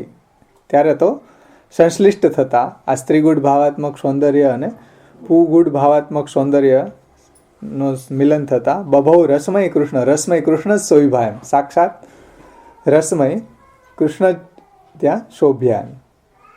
એટલે આ સૌંદર્ય બંને જે મહાપ્રભુજીની અંદર પધરાવ્યા સ્ત્રીગુઢ ભાવાત્મક બે ગુઢ હો, સ્ત્રીગુઢ ભાવ અને પુગુઢ ભાવ. ગુઢ માની સ્ત્રી યાની ભોગ્ય ભાવ અને પુગુઢ ભાવ એટલે ભોક્તૃ ભાવ. એ આપણે બહુ વિસ્તારથી જોવાનું છે ટીકાઓની અંદર. તો આ રીતે બંને સૌંદર્ય પોતાના પ્રિય એવા શ્રી વલ્લભમાં પ્રવેશ આવ્યા. એટલે સ્ત્રી ભાવ અને પુભાવ એ બંનેનો સંયોગ થતા રસમય એટલે રસાત્મક સદાનંદ શ્રી કૃષ્ણ જ અધિક શોભા. અને એ જ અહીંયા જે સાક્ષાત રસમય કૃષ્ણ શોભ્યા તત્ સાક્ષિકમ રૂપમ તત્ તૃતીયાત્મકમ અને એ જ તૃતીયાત્મક રૂપ સર્વોત્કૃષ્ટ શ્રી મહાપ્રભુજીનું સ્વરૂપ છે. અને એનું હંમેશા ભક્તોએ પરમ અભિધ્યેયમ સદા વલ્લભમ એવા વલ્લભનું ભક્તોએ હંમેશા ધ્યાન કરવું જોઈએ. તો એ વાત અહીંયા શ્રી ગોપીનાથ પ્રભુચરણોએ આપણને સમજાવી છે. ફરીથી એનો અર્થ જોઈએ કે ભગવાને પોતાના હૃદયમાં રહેલા સ્ત્રીગુઢ ભાવરૂપ સૌંદર્ય અને સ્વામિનીજીના હૃદયમાં રહેલું પુગુઢ ભાવરૂપ સૌંદર્યને પ્રગટ કરી અને એ બંને સૌંદર્યને શ્રી મહાપ્રભુજીની અંદર પ્રવેશ આવ્યા. પ્રાવિવિશદ અને એનાથી એ બંને જ્યારે પૂરું પૌંચ તદંતર્ગતમ પ્રાવિવિશદ સ્વપ્રિય પોતાના પ્રિય એવા શ્રી મહાપ્રભુજીની અંદર પ્રવેશ આવ્યા અને જ્યારે એ સંશ્લિષ્ટ થયા ત્યારે રસમય કૃષ્ણ જ શોભ્યા. ત્યાં રસાત્મક કૃષ્ણ જ શોભ્યા એમ. અને એ બંનેની તે બે રૂપ એટલે સ્ત્રીગુઢ ભાવ અને પુગુઢ ભાવ એ લીલાના સાક્ષી સ્વરૂપ એટલે પુભાવ અને સ્ત્રી ભાવ અને સાક્ષી રૂપ એવા તૃતીયાત્મકમ. તૃતીયાત્મકમ એટલે અહીં ત્રીજું નહીં હો કે એક ઠાકોરજી એક સ્વામિનીજી એક મહાપ્રભુજી એક ત્રીજું એવું ત્રીજું નહીં પણ તૃતીયાત્મકમ સાક્ષી રૂપ એમ, જેની અંદર બેય છે, સ્વામીની ગુડ ભાવે છે અને ઠાકોરજી પણ ગુડ ભાવે બિરાજી રહ્યા છે. અને એવું સાક્ષી રૂપ શ્રી મહાપ્રભુજીનું હંમેશા તૃતીયાત્મક સ્વરૂપનું શ્રી વલ્લભનું ભક્તોએ હંમેશા ધ્યાન ધરવું જોઈએ. તો આપણે વિસ્તારથી જોશું આ તૃતીયાત્મક કઈ રીતે, એટલે ત્રીજું નહીં પણ તૃતીયાત્મક, એવું તૃતીયાત્મક શ્રી મહાપ્રભુજીનું સ્વરૂપ છે. અને બહુ સુંદર આની વિવેચના ટીકાકારોએ સમજાવી છે. આની ઉપર 4-5 ટીકાઓ છે. ગોકુલોત્સવજીની તમે જુઓ તો 2 ટીકા છે. શ્રી ગોકુલોત્સવજીની 2 ટીકા છે. એક ટીકા શ્રી આપણે ગોકુલદાસ જે શાસ્ત્રાર્થ પ્રકરણ ઉપર લખી ને ટીકા, ગોકુલદાસ મુખ્યા એની છે. ગોકુલદાસ સાચોરા, ગોકુલદાસ નહીં, ગોપાલદાસ નહીં, હે ગોપાલદાસ સાચોરા, હા સોરી, ગોપાલદાસ શાસ્ત્રાર્થ પ્રકરણ ઉપર કઈ, હે હા શાસ્ત્રાર્થ સાર્વનિર્ણય ઉપર લખી ને એની છે. અને એક યોગી ગોપેશ્વરજીની છે. અને ચોથી છે એટલે 5મી પૂજ્ય શ્રી શ્યામ બાવાની છે. એને હિન્દીમાં ટીકા લખી છે, બહુ વિસ્તારથી 60-70 પેજની છે. અને એ આપણે લેવાની છે.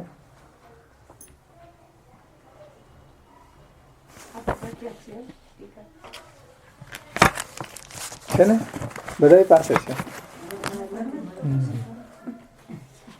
આવી જાય હમણાં.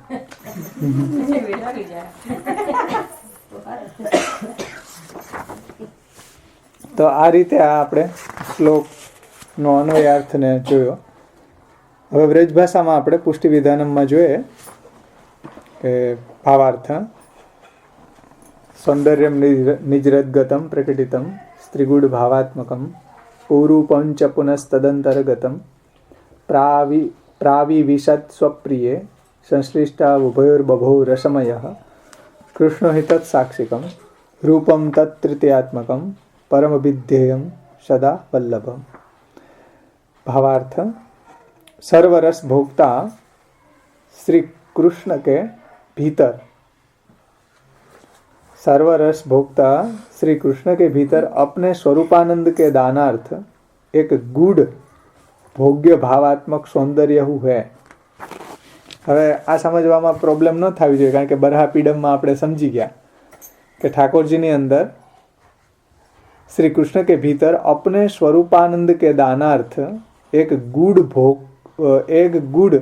भोग्य भावात्मक सौंदर्य હું હે. એટલે જે એવા ભક્તોની સામે ભગવાન પોતાનું એ ભોગ્ય ભાવને પ્રગટ કરે છે, જેને ભગવાન પોતાનો સ્વરૂપાનંદ પ્રદાન કરવા માગે છે. તો એવો ગૂઢ ભોગ્ય ભાવાત્મક સૌંદર્ય પ્રભુમાં બિરાજી રહ્યું છે. તૈસે ही अपने स्वरूपानंद के उपभोगार्थ, तैसे ही अपने स्वरूपानंद के उपभोगार्थ प्रकट किए स्वामिनी रूप में हूँ. भगवत स्वरूपानंद के उपभोग करवे के भाववारो एक गूढ़ भोक्तृ भावात्मक सौंदर्य है. એટલે જેમ ભગવાન છે એની અંદર એક ભોગ્ય ભાવાત્મક સૌંદર્ય છે, એવી જ રીતના તૈસે ही अपने स्वरूपानंद के उपभोगार्थ प्रकट किए स्वामिनी जी में हूँ. એટલે આ બધું ભગવાને જે પ્રગટ કર્યું છે ને લીલા પરિકર, એ સ્વરૂપાનંદ કે અપને સ્વરૂપાનંદ કે ઉપભોગાર્થ, કે ભાઈ હું જોઉં તો ખરી કે મારો આનંદ કેવો છે. એટલે પૂર્ણાનંદને આ રીતે પોતાનો આનંદ લેવાની ઈચ્છા થઈ. તો અપને સ્વરૂપાનંદ કે ઉપભોગાર્થ, એટલે ભગવાને પોતાના સ્વરૂપાનંદને ઉપભોગ માટે પ્રગટ કિએ સ્વામિની રૂપ में हूँ. भगवत स्वरूपानंद के उपभोग करवे के भाववारो एक गुड़ भोक्तृ भावात्मक सौंदर्य है. અને સ્વામિનીજી છે એ પણ ભગવાનનો સ્વરૂપાનંદ લઈ શકે, એટલા માટે એની અંદર પણ ભગવાને એક ભોક્તૃ ભાવ સ્થાપિત કર્યો છે. તો સ્વામિનીજીની અંદર પણ એવો ભોક્તૃ ભાવ એક ગુડ રૂપે બિરાજી રહ્યો છે. અને ભગવાનની અંદર પણ એક ભોગ્ય ભાવ ગુડ રૂપે બિરાજી રહ્યો છે. સો એ ભગવાન મેં રહ્યો ગુડ ભોગ્ય ભાવ, ગુડ ભોગ્ય ભાવાત્મક સૌંદર્ય और श्री स्वामिनी जी में रहो गुड़ भोक्तृ भावात्मक सौंदर्य आत्यंतिक रसोद्बोधन की अवस्था में कबहुक प्रगट यानी कि उच्छलित वे जाते.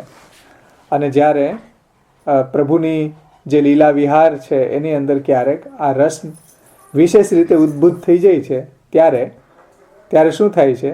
ત્યારે ઠાકોરજીમાં રહેલો ભોગ્ય ભાવ છે એ પ્રગટ થઈ જાય છે અને સ્વામિનીજીની અંદર રહેલો ભોક્તૃ ભાવ છે એ પ્રગટ થઈ જાય છે. ક્યારે? તો કે રસોદ્બોધન કી અवस्था में. રસોદ્બોધન यानी વિભાવા અનુભાવો, સંચારી ભાવો, નિષ્પન્ન સ્થાયી ભાવો, રસ. તો એ રસોદ્બોધન એવો થઈ જાય ત્યારે શું થાય છે કે બંનેની અંદર જે ભોગ્ય અને ભોક્તૃ જે ગુડ છે એ પ્રગટ થઈ જાય છે. તમે એમ કે આ ભોક્તૃ ભોગ્ય ને સ્ત્રી ભાવ ને પૂડ ભાવ ને એ કોઈ એવા બોમ્બ બ્લાસ્ટિંગ શબ્દો નથી હો. એકદમ સરળ અને એકદમ સુંદર અને એકદમ સારી રીતે સમજાય એવી જ વાત છે આમાં. દાખલા તરીકે આપણે કીર્તન કરતા હોઈએ તો કીર્તન વખતે આપણી અંદર હું જ્યારે કીર્તન કરી રહ્યો છું, તમને દાખલા તરીકે સંભળાવતો હોય, તમારી સામે ગાતો હોય તો હું ભોગ્ય છું, તમે એને સાંભળતા હોવાથી ભોગતા છો. તમે પ્રસન્ન થઈને વાહ બહુ સુંદર ગાયું, બહુ સુંદર ગાયું, તો હું ત્યારે બહુ સુંદર ગાયું ત્યારે હું છે એનો ભોગતા છું, તમે ત્યારે ભોગ્ય બની જાવ છો. તમારી અંદર એક હું જ્યારે ગાઈ રહ્યો છું ત્યારે હું ત્યારે ભોગ્ય બની ગયો છું, હું ભોગતા તરીકેનો એક ગુડ મારી અંદર એક ભાવ છુપાઈ ગયો છે. તમે ત્યારે ભોગ કરી રહ્યા છો એ કીર્તનનો, ત્યારે તમારી અંદર ભોક્તૃ ભાવ પ્રગટ છે અને ભોગ્ય ગુડ છે. પણ તમે એવી રસોદ્બોધન થાય કે વાહ ભાઈ બહુ મસ્ત ભેરવી ગાયો, તો તમે એમ કહો કે ભાઈ બહુ મસ્ત ભેરવી ગાયો, તો એ તમારી અંદર રહેલો ગુડ જે ભોગ્ય છે એ પ્રગટ થઈ ગયો અને ભોક્તૃ છે એ ગુડ થઈ ગયો. એમ મારી અંદર રહેલો જે ભોક્તૃ છે એ પ્રગટ થઈ ગયો અને ભોગ્ય છે એ ગુડ થઈ ગયો. એમ પણ એ ક્યારે થાય? એવી રસોદ્બોધનની પ્રક્રિયામાં એ પ્રગટ થઈ જાય. એમ હમણાં જ અહીંયા ટાઉન હોલની અંદર નૃત્યાંગનાઓ આવી હતી, તો નૃત્યનો કાર્યક્રમ હતો, તો એટલા સરસ નૃત્ય કર્યા તો બધાએ તાલીઓ વગાડી. પેલી નૃત્યાંગના હતી એ ભોગ્ય હતી, ઓડિયન્સ ભોગતા હતું. પણ જ્યારે રસોદ્બોધન થયું ત્યારે શું થઈ ગયું? ઓડિયન્સ ભોગ્ય બની ગયું ઓલી, અને તાલીનો અવાજ અને એ બધું અને સાંભળવાનો એ ભોક્તૃ ભાવ એની અંદર પ્રગટ થઈ ગયો. બધી જગ્યાએ આ સિસ્ટમ હોય છે. તમે બહુ સારી સારી રસોઈ કરો ને તમારો ઘરવાળો કે વાહ બહુ સુંદર બનાવી, તમે રસોઈ બનાવતા હતા ત્યારે ભોગ્ય હતા અને ઘરવાળો ભોક્તૃ હતો. પણ એણે જ્યારે એમ કીધું કે વાહ તો મજા આવી ગઈ જમવાની, તો ત્યારે એ ભોગ્ય બની ગયો, તમે એના ભોગતા બની ગયા. તો આ બધી જ જગ્યાએ છે, અહીંયા છે એવું નથી. દુનિયાની અંદર હરેક જીવની અંદર આ ભોગતા ભોગ્ય બધું જ છે. અહીંયા શબ્દો એવા શાસ્ત્રી વાપર્યા એટલે આપણને લાગે કે ઓહો કોઈ કઈ અલગ વાત કરે છે. અલગ વાત છે જ નહીં, બધું આપણી ડે ટુ ડે લાઈફની આ પ્રક્રિયા છે. અને પતિ જો આવું ભોગતૃ ભાવ પ્રગટ કરે ને ભોગ્ય કરે જ નહીં તો પત્ની પછી નારાજ થઈ જતી હોય છે. કે હમણાં મેં તમને ઓલા વખતે કીધું હતું ને કે એક બેન હતા, બહુ સારી સારી રસોઈ બનાવે. હવે ઓલો બિચારો ફેક્ટરીએથી આવે ને ટાઈમ ન હોય ને પછી બધું પી જાય. એમને દાળમાં ભાત નાખે ને ખીર નાખે ને પાપડ ને ચૂંદો કરીને પી જાય. તો પછી ઓલો જાય ને પછી ઓલી પાછળથી પાડો પીને વયો જાય. પાડો પીને શું કામ વયો જાય છે? ભોગતૃ જ પ્રગટ કર્યો, ભોગ્ય પ્રગટ જ ન કર્યો. એટલે કહે કે ભાઈ પાડો પીને વયો જાય. થોડુંક કહેવાય કે ભાઈ આજે બહુ સરસ રસોઈ બની, ભલે કાંઈ નો કે તો એટલું તો કંઈક પાપડ હવાઈ ગયો, કાંઈક તો અનુભવ પ્રગટ કરે કે નહીં? કાચરી હવાઈ ગઈ, પાપડ હવાઈ ગયો, આ સારું થયું, આજ કેમ ઓલા સલાડ ફ્રૂટ સલાડ નહોતું, કંઈક તો અનુભવ પ્રગટ કરે કે નહીં?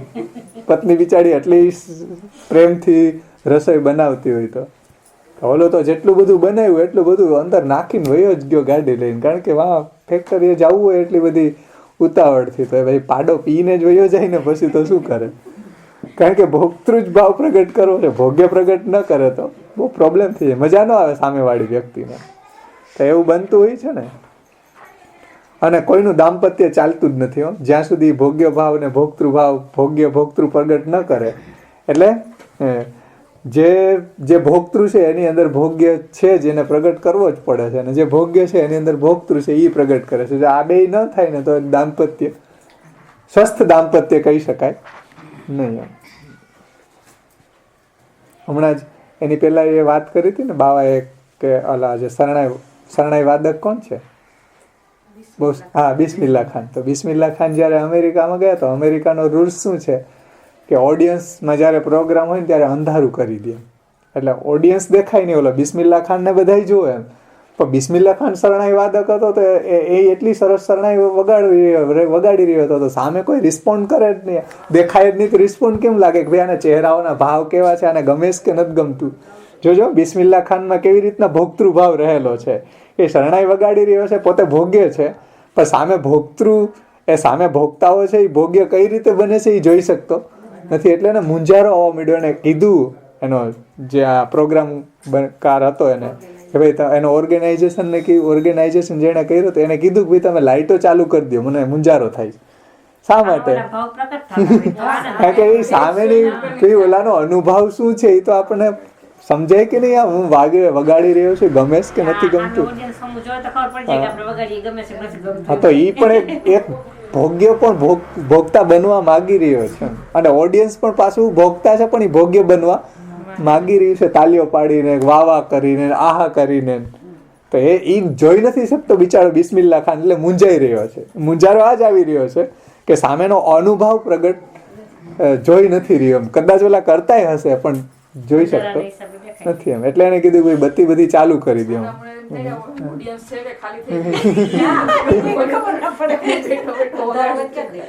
એવું જ લાગે ને એમ. ઓડિયન્સમાં અંદર હોય તો એમ લાગે હું એકલો બેઠો બેઠો વગાડું છું ટું.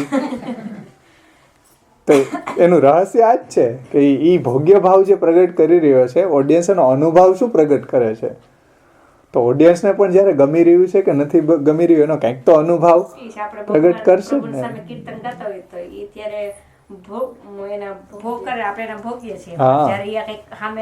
રિસ્પોન્ડ કરી દે તો એ પોતાનો ભોગ્ય ભાવ પ્રગટ કરી રહ્યા છે. આપણે પછી એના ભોગતા હોય કે વાહ વાહ ઠાકોરજી આ તાલ આપ્યો એમ. ધોંધીનો પ્રસંગ આપણે ગયા વખતે જોયો ને કે ભાઈ ધોંધી જે છે એ કીર્તન ગાઈ રહ્યા છે, ભગવાન એના ભોગતા છે, ધોંધી ભોગ્ય છે.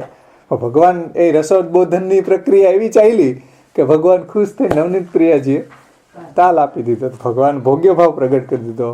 આ એના ભોગતા બની ગયા. ત્યાં હતા એ ભોગતા બની ગયા. ગિરધરજી હતા કે વાહ તો ઠાકોરજીએ એટલા ધોંધીના કીર્તન ઉપર પ્રસન્ન થઈને તાલ આપી દીધો. તો એ પુષ્ટિ ભક્તિ માર્ગનું જે ગૂઢ રહસ્ય હોય તો ભગવાન પોતાનો ભોગ્ય ભાવને પ્રગટ કરી દેવું, એ બધા રહસ્યમાં રહસ્ય ઈ છે.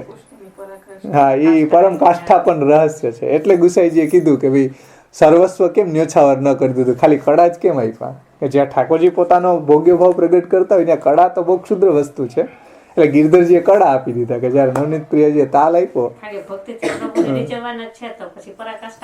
હા, એટલે ભગવાન જયારે અહીંયા જો શબ્દ મૂક્યો કે આત્યંતિક રસોદબોધન की अवस्था में कब उच्छलित वे जाते ઓ સૌંદર્ય. એટલે ક્યારેક એ રસોદબોધનની પ્રક્રિયામાં ઠાકોરજીમાંથી ભોગ્ય ભાવ પ્રગટ થઈ જાય છે અને સ્વામિનીજીમાંથી ભોક્તૃ ભાવ પ્રગટ થઈ જાય છે. તો એ વાત અહીં ટીકાકાર સમજાવે છે. આનો મતલબ કોઈ ગૂઢ ને આમ કોઈને કહી ન શકાય એવા કોઈ એવી વાતો અહીંયા નથી હો. ગૂઢ એટલે કોઈને કહી ન શકાય, બહુ સિક્રેટમાં આવવાનો સત્સંગ કરવો જોઈએ, એવા ઘણા લોકો ખાલી બધાને છેતરતા હોય છે. એવી કોઈ અહીંયા વાત નથી. એકદમ ઓપન વાત છે અને એકદમ સમજાય એવી વાત છે.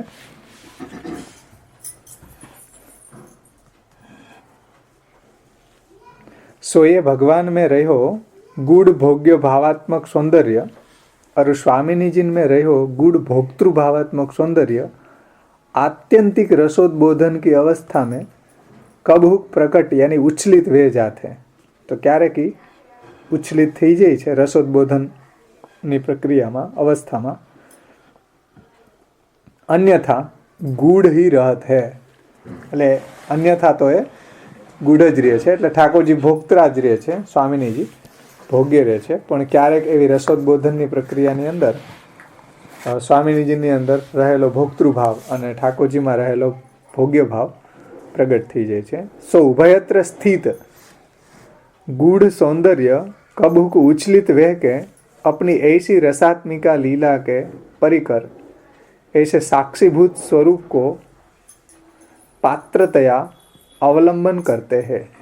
તો આવો જે ભગવાનનો ભોગ્ય ભાવ અને સ્વામિનીજીનો જે ગુડ ભોક્તૃભાવ એ જ્યારે પ્રગટ થઈ જાય છે, એ બંને સૌંદર્ય ઉછલિત થઈ જાય છે, તો અપની ऐसी રસાત્મિકા લીલા કે પરિકર ऐसे સાક્ષીભૂત. તો આવી ભગવાનની જે લીલા છે કે જેની અંદર સ્વામિનીજીનો ભોક્તૃભાવ પ્રગટ થઈ જાય અને ઠાકોરજીનો ભોગ્ય ભાવ પ્રગટ થઈ જાય, એવો રસોદબોધનની જે અવસ્થા આવી જાય, એ લીલાના સાક્ષી કોણ છે?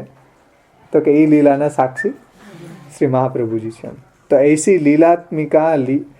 ऐसी रसात्मिका लीला के परिकर ऐसे साक्षीभूत स्वरूप को पात्रतया अवलंबन करके. तो આવી લીલાનું સાક્ષી સ્વરૂપ કયું? તો કે શ્રી મહાપ્રભુજી.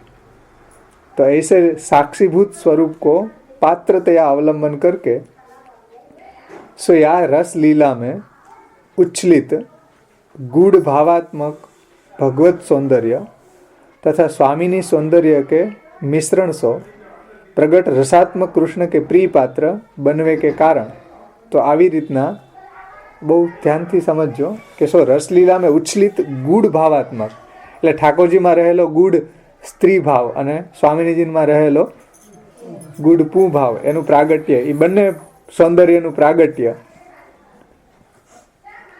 તો સો યા રસલીલા में उच्छलित गूढ़ भावात्मक भगवत सौंदर्य तथा स्वामीनी सौंदर्य के जे બંનેમાં સૌંદર્ય જે છે એ સૌંદર્ય કે મિશ્રણ સો પ્રગટ રસાત્મક કૃષ્ણ કે. તો એ બંનેનું મિશ્રણ સંશ્લિષ્ટો, તો એ બંનેનું સંશ્લિષ્ટ થવાથી સંશ્લિષ્ટ સો પ્રગટ રસાત્મક કૃષ્ણ કે પ્રિય પાત્ર બનવે કે કારણ. અને એ બંને સંશ્લિષ્ટ જ્યાં સમાહિત થયા એવા શ્રી મહાપ્રભુજી, તો એ રસાત્મક કૃષ્ણ જ શોભા અને એ રસાત્મક કૃષ્ણ કે પ્રિય પાત્ર બનવે કે કારણ શ્રી મહાપ્રભુજીની અંદર ગૂઢ સ્ત્રી યાની ભોગ્ય ભાવ અને ગૂઢ પૂ યાની ભોક્તૃભાવ તથા પ્રભુની એ રસોદબોધન વખતની જે લીલા છે એનું દર્શન કરતા હોવાને કારણે શ્રી મહાપ્રભુજીમાં साक्षी भाव यो तृतीयात्मक रूप सर्वदा ही पुष्टि जीवन को निरतिशय प्रिय होइवे ते सर्वोत्कृष्टतया अभिध्यान करवे योग्य है. तो आवा श्री महाप्रभुजी छे કે જેની અંદર ગૂઢ સ્ત્રી ભાવ અને ગૂઢ પૂ ભાવ અને પ્રકટ સાક્ષી ભાવ. તો અહીંયા તૃતીયાત્મક રૂપ સર્વદાહી. તો આવું જો ત્રીજું નહીં હો, આવું ત્રીજું સ્વરૂપ નહીં, પણ તૃતીયાત્મક. તૃતીયાત્મક એટલે ત્રણેય જેમાં છે, એટલે ગુડ સ્ત્રી ભાવે જેમાં છે, ગુડ પૂ ભાવે છે અને સાક્ષી ભાવે છે, એવા મહાપ્રભુજી. તો એવા મહાપ્રભુજી એટલે શું? તો કે ભગવાન જે રીતે એની પાસેથી સેવા લેવા માગે એના માટે તૈયાર. એમ ભોગ્ય તરીકે સેવા લેવા માગે, ભોક્તા તરીકે સેવા લેવા માગે કે સાક્ષી તરીકે સેવા લેવા માગે, એના માટે શ્રી મહાપ્રભુજી તૈયાર છે પ્રભુની સેવા માટે. તો એવા મહાપ્રભુજી જે આપણે યમુનાજીના સંદર્ભમાં યમનાષ્ટકમાં સમજાતા કે ભાઈ યમુનાજી છે એ ઠાકોરજી એને કિનારા ઉપર લીલા કરે તો યમુનાજી સંયોગનો અનુભવ કરે, અને ઠાકોરજી દૂર ઉપવનમાં લીલા કરે વૃંદાવનમાં તો યમુનાજી વિપ્રયોગનો અનુભવ કરે, રાહ જોવે કે પ્રભુ ક્યારે પધારશે. તો આ રીતે યમુનાજીનો જે ભાવ છે, સમર્પણનો ભાવ જે છે, સાક્ષી ભાવ છે. તો ભગવાન જે રીતે સેવા લેવા માંગે એવો જે ભાવ છે એ સાક્ષી ભાવ છે. એટલે ભગવાન જે રીતે આપણને ભોગતા તરીકે કે ભોગ્ય તરીકે કે સાક્ષી રૂપે જે રીતે આપણી પાસેથી પ્રભુ સેવા લેવા માંગે એને આપણે જોશું વિસ્તારથી કઈ રીતે આ શબ્દોને આપણે સમજવા. અત્યારે તો ખાલી અર્થ આપણે સમજી રહ્યા છીએ, બાકી ટીકામાં બધું વિસ્તારથી અને બહુ ડિટેલ્સથી આ બધા પાસાઓને સમજાવ્યા છે. તો એ તૃતીયાત્મક રૂપ, તૃતીયાત્મક એટલે ત્રીજું નહીં, એક ઠાકોરજી, એક સ્વામિનીજી ને એક મહાપ્રભુજી, એમ નહીં, પણ જેની અંદર ત્રણેય છે. તૃતીયાત્મક એટલે જેની અંદર ઠાકોરજી ગુઢ રૂપે બિરાજે છે, સ્વામિનીજી ગુઢ રૂપે બિરાજે છે, અને એ બે ગુઢ ભાવોનું સાક્ષી રૂપ પણ આચાર્ય શ્રી મહાપ્રભુજી છે, કે જેની અંદર બે સંશ્લિષ્ટા ઉભયોર બભૌ રસમય કૃષ્ણ હોય યત સાક્ષિકમ. તો એવા સાક્ષી રૂપ મહાપ્રભુજી છે. સાક્ષી એટલે ભગવાનની જે આ લીલા છે કે જ્યાં સ્વામિનીનું ગુઢ ભોક્તૃભાવ પ્રગટ થઈ જાય એવી રસોદબોધનની અવસ્થામાં, અને ઠાકોરજીમાંથી ગુડ ભોગ્ય ભાવ પ્રગટ થઈ જાય. એ જે લીલા છે અને એ લીલાના સાક્ષી શ્રી મહાપ્રભુજી છે. એ આપણે જોશું વલ્ભાષ્ટકમાં આનું વિસ્તાર છે. શ્રીમદ વૃંદાવનેન્દુ પ્રકટિત રસિકાનંદ સંદોહ રૂપ સ્ફુર્જદ રાસાદિ લીલામૃત જલધિ ભરાક્રાંતા સર્વોપી શશ્વત તસ્ય આત્માનુભાવ પ્રકટન હૃદયસ્યાગ્યા પ્રાદુરાસિત ભૂમો ય સન્મનુષ્યા કૃતિ અતિકરણ સ્તમ પ્રપદ્ય હુતાસમ. ત્યાં પણ મહાપ્રભુજી એવા જ છે કે જે વૃંદાવનના ચંદ્ર જે પ્રગટ થાય છે અને રસિક ભક્તોનો આનંદનું ત્યાં સમૂહ પ્રગટ થઈ જાય છે એના સાક્ષી એવી લીલા જે છે અહીં બતાવી ને રસોદબોધનની અવસ્થા એની એવી લીલાઓના સાક્ષી મહાપ્રભુજી છે. અને એવી લીલાનું જોઈને મહાપ્રભુજીના શ્રીઅંગની અંદર પ્રભુના લીલા રસનો ભરતી આવી જાય. જેમ ચંદ્રને જોઈને સમુદ્રની અંદર ભરતી આવે એમ મહાપ્રભુજીના શ્રીઅંગની અંદર પણ આવી લીલાઓની ભરતી આવી રહી છે કે શ્રીમદ વૃંદાવનેન્દુ વૃંદાવન રૂપી ચંદ્ર જે છે પ્રગટિત રસિક એને પ્રગટ કરેલો જે રસિક ભક્તોનો આનંદનો સમૂહ છે. અને એ જેના શ્રીઅંગની અંદર સ્ફુરાયમાન થઈ રહ્યો છે. સ્ફુર્જત રાસાદિ લીલામૃત જલધિ ભરાક્રાંતા સર્વોપી શશ્વત. જેના શ્રીઅંગ આવી બધી જ લીલાઓથી ભરપૂર છે. તો એ પણ સાક્ષીરૂપ, કારણ કે એ લીલાના સાક્ષીરૂપ મહાપ્રભુજી છે. એ બધું આપણે વલ્ભાષ્ટક સ્ફુરત કૃષ્ણ પ્રેમામૃત એમાં પણ એ વર્ણન કર્યું છે. સર્વોત્તમ સ્તોત્રમાં પણ એવા નામો છે શ્રી મહાપ્રભુજીના સાક્ષીરૂપના.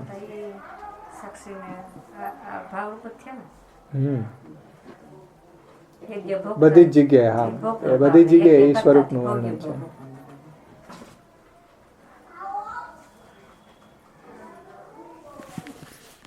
તો યો તૃતીયાત્મક રૂપ સર્વદાહી, તૃતીયાત્મક એટલે ત્રણેય જેની અંદર છે એવા તૃતીયાત્મક રૂપ સર્વદાહી પુષ્ટિ જીવન કો નિરતિશય પ્રિય હોઈવે તે. અને એવા શ્રી મહાપ્રભુજી પુષ્ટિ ભક્તોને નિરતિશય એટલે વિશેષ રીતે, અતિશય નહીં, નિર એમાં ઉપસર્ગ લગાડ્યો એટલે વિશેષ રીતે એની જાન છે. મહાપ્રભુજી પુષ્ટિજીવોની જાન છે. આપણે એમ કહીએ કે આ તો મારી જાન છે, તો એ જાન છે મહાપ્રભુજી છે એ પુષ્ટિજીવોની. કારણ કે મહાપ્રભુજી ન હોય તો રજાધીપની પ્રાપ્તિ પુષ્ટિજીવોને થાય નહીં એમ. એટલે અહીં કીધું કે નિરતિશય પ્રિય હોઈવે તે સર્વોત્કૃષ્ટતયા અભિધ્યાન કરવે યોગ્ય છે. એટલે શ્રી મહાપ્રભુજીનું સર્વોત્કૃષ્ટતયા એનું અભિધ્યાન, વિશેષ રીતે ધ્યાન, હંમેશા ધ્યાન કરવું જોઈએ. સદા શબ્દ મૂક્યો છે ને, સદા વલ્લભમ પરમ અભિધ્યેયમ સદા વલ્લભમ. એટલે સર્વોત્કૃષ્ટતયા હંમેશા અભિધ્યાન, વિશેષ રીતે એનું ધ્યાન, હંમેશા ધ્યાન કરવું જોઈએ.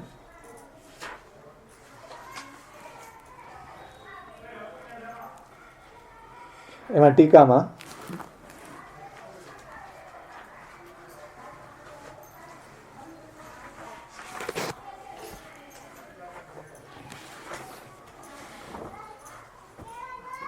આમાં એક થોડીક વાત પૂજ્ય શ્યામ બાવાશ્રી એક જગ્યાએ સમજાવી છે એને થોડુંક લઈ લઉં, કારણ કે આ સંદર્ભમાં જ છે એટલે થોડુંક આપણને વિશેષ રીતે દ્રઢ થાય. જો કે આની પહેલાંય આપણે ઘણી વખત સમજી ગયા, પણ છતાંય અત્યારે આ સમય જે છે એટલે આ કોન્ટેક્સ્ટ છે એટલે એ સંદર્ભમાં આ સાક્ષી રૂપના સંદર્ભમાં આ જે સૌંદર્ય પદ છે એને આમ સમજવું બહુ ગંભીર વિષય છે. હમણાં એની વિસ્તારથી ચર્ચા આપણે નહીં કરીએ, ટીકામાં જ કરશું, ટીકાનું અવગાહન કરશું ત્યારે. પણ સંક્ષેપમાં આપણે થોડોક એનો વિચાર કરીએ તો આ જે સૌંદર્ય પદના અત્યારે જે ચિત્રો બનાવવામાં આવે ને કે સ્વામીજી ઠાકોરજી નિકુંજમાં બેઠા હોય, પછી એની અંદરથી તેજ પુંજ નીકળે ને પછી ભેગો થાય ત્યાં મહાપ્રભુજી પ્રગટ થઈ ગયા, એ સાવ વિકૃત એ ચિત્ર છે. એવું કોઈ અહીંયા વાત કરવા માગતા, ગોપીનાથજી એવી વાત અહીંયા કહેવા માગતા નથી આ સૌંદર્ય પદમાં. તો સૌંદર્ય પદના જે ચિત્રો લોકો અત્યારે બનાવે છે એમાં અહીંયા શ્યામબાવા કહે છે કે અત્યારે જે લોકો બનાવે છે કે સ્વામીજી અને ઠાકોરજી કુંજમાં બિરાજી રહ્યા છે અને બંનેમાંથી એક જ્યોત નીકળી અને કિરણની માફક જઈ રહી છે અને બંને જ્યોત ભેગી થતાં એમાંથી મહાપ્રભુજીનું સ્વરૂપ પ્રગટ થઈ રહ્યું છે. ખરું કહું, બાવા એમ કહે છે, ખરું કહું તો મને આ પ્રકારનું ચિત્ર સાચું લાગતું નથી. આમાં તો હજી વાંધો નથી. ઘણા તો એમ માને છે કે જેમ સ્ત્રી પુરુષના સંયોગથી જેમ પ્રજોત્પત્તિ થાય એમ મહાપ્રભુજીનું પ્રાગટ્ય એમ થયું છે ઠાકોરજી સ્વામીજીમાં. આ તો સાવ વિકૃત વાત છે. આવું કહેવાવાળા મહામૂર્ખો છે. એવી અહીંયા કોઈ વાત નથી હો. અને આવું આ તેજપુંજની વાત આમાં સચિત્રમાં આવી છે. પણ અહીંયા બાબા એમ કહે છે કે આ પ્રકારનું ચિત્ર મને સાચું લાગતું નથી. અહીંયા જે કહેવા માગી રહ્યા છે આપણા આચાર્ય, એ કયા સંદર્ભમાં છે એને આપણે સમજવું જોઈએ. તો આમાં સાચી વાત એ છે કે પ્રભુમાં જે પ્રગટ ભોક્તૃભાવ છે અને એ પ્રભુનો પુભાવ છે, અને પ્રભુમાં જે ગુઢ ભોગ્ય ભાવ છે એ પ્રભુનો સ્ત્રી ભાવ છે. એટલે સ્ત્રી ભાવ ઇઝિકલ ટુ ભોગ્ય ભાવ અને પુભાવ ઇઝિકલ ટુ ભોક્તૃભાવ. એટલે સ્ત્રી અને પુરુષ કોઈ ફિઝિકલી અહીંયા લેવાના નથી. કોઈ એક સ્ત્રી છે ને એક પુરુષ છે એવી વાત અહીંયા કહેવા માંગતા નથી. એમ એ ખાસ અહીંયા ધ્યાનથી સમજવું જોઈએ. નહીંતર આના બહુ વિકૃત અર્થ થયા છે. એટલે ભયંકર વિકૃત અર્થ કર્યા છે. અને આના જેવો સર્વોત્કૃષ્ટ શ્લોક બીજો એકય નથી જે મહાપ્રભુજીના સ્વરૂપને સમજાવવા વાળો હોય તો આ શ્લોક છે. અને જેટલો આનો વિકૃત અર્થ થયો છે એ આ શ્લોકનો થયો છે, બીજા કોઈ શ્લોકનો નથી થયો. તો અહીંયા સ્ત્રી ગુઢ ને પુગુઢનો અર્થ છે ભોગ્ય અને ભોક્તૃભાવ. તો પ્રભુનો જે પુભાવ છે, પ્રભુમાં જે પ્રગટ ભોક્તૃભાવ છે એ પ્રભુનો પુભાવ છે. પ્રભુમાં જે ગુઢ ભોગ્ય ભાવ છે એ પ્રભુનો સ્ત્રી ભાવ છે. તે જ પ્રમાણે સ્વામિનીજીની અંદર એક પ્રગટ ભોગ્ય ભાવ છે અને સ્વામિનીજીનો એક, તે જ પ્રમાણે સ્વામિનીજીની અંદર એક પ્રગટ ભોગ્ય ભાવ છે અને સ્વામિનીજીનો એ સ્ત્રી ભાવ છે. અને સ્વામિનીજીની અંદર એક ગુઢ ભોક્તૃ ભાવ છે, તે સ્વામિનીજીનો ગુઢ પુભાવ છે. હવે જુઓ, ભોગ્ય ભાવ એટલે હું પ્રભુ માટે છું. ભોગ્ય ભાવનો અર્થ શું થાય? હું પ્રભુ માટે છું. પ્રભુ મારી સેવા, હું પ્રભુની સેવા કરું, પ્રભુ એનાથી પ્રસન્ન થાય, હું પ્રભુ માટે છું. તો એ ભોગ્ય ભાવ એટલે હું પ્રભુ માટે છું એવો ભાવ, એ ભોગ્ય ભાવ.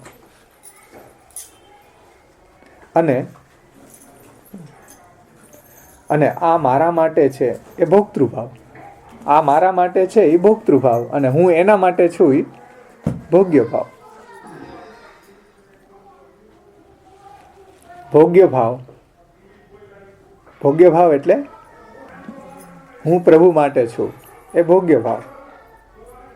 અને આ મારા પ્રભુ મારા માટે છે એ ભોક્તૃભાવ. તો આ ભોક્તૃભાવ છે. ભોગ્ય ભાવ સ્ત્રી ભાવ છે અને ભોક્તૃભાવ પુભાવ છે. એટલે ખરેખર જોતા તો ત્યાં પુરુષ કે સ્ત્રીનો મુદ્દો જ નથી, પણ ભાવનો મુદ્દો છે. આ બહુ ધ્યાનથી અને બહુ સારી રીતે દ્રઢતાથી સમજી લેવાની વાત છે કે અહીંયા કોઈ સ્ત્રી અને પુરુષનો મુદ્દો નથી, ભાવનો મુદ્દો છે. ભોગ્ય ભાવ અને ભોક્તૃ ભાવ. જેમ દાખલા તરીકે આપણે ઠાકોરજીની સેવા કરી રહ્યા છીએ તો આપણો ભોગ્ય ભાવ પ્રગટ કરી રહ્યા છે. ઠાકોરજી આપણી સેવાના ભોગતા છે. પણ પ્રભુ આપણને એમ કહી દે કે વાહ, આજે તો તે બહુ સુંદર સામગ્રી બનાવી, અથવા તો ભગવાન એમ કહી દે આપણે ઠાકોરજી કે વાહ, આજે તો તે બહુ સરસ કીર્તન ગાયું, મજા આવી ગઈ. તો શું થયું? ભગવાનની અંદર ભોગ્ય ભાવ પ્રગટ થઈ ગયા, આપણે એના ભોગતા બની ગયા. આપણે જ્યારે પ્રભુની સેવા કરી રહ્યા છીએ, કીર્તન ગાઈ રહ્યા છીએ, જગાડી રહ્યા છીએ, શણગારી રહ્યા છીએ, ભોગ ધરી રહ્યા છીએ, તો આપણે એના ભોગ્ય છીએ. તો આ રીતે ભગવાન જ્યારે આપણને એવી રીતના કોઈ ભોગ્ય ભાવ પ્રગટ કરી દે તો ભગવાન પછી ભોગ્ય બની જશે, ભક્ત એનો ભોગતા બની જશે. તો આ રીતે ભાવનો અહીંયા પ્રશ્ન છે, કોઈ પુરુષ કે સ્ત્રીની વાત અહીંયા નથી. આપણે પુરુષ ભલે ને હોય, પણ ઠાકોરજી જ્યારે આપણને એમ કહી રહ્યા છે કે આપણે સ્ત્રી હોઈએ તો ભોક્તૃભાવ આપણી અંદર પ્રગટ થઈ રહ્યો છે. અહીં કોઈ, એટલે કહેવાનું તાત્પર્ય છે, કોઈ દેહને સંદર્ભમાં રાખીને અહીંયા કહેવાયેલી વાત નથી, ભાવને સંદર્ભમાં રાખીને અહીંયા કહેવાયેલી વાત છે કે કોઈ ભોગ્ય ભાવ હોય છે અને કોઈ ભોક્તૃભાવ હોય છે.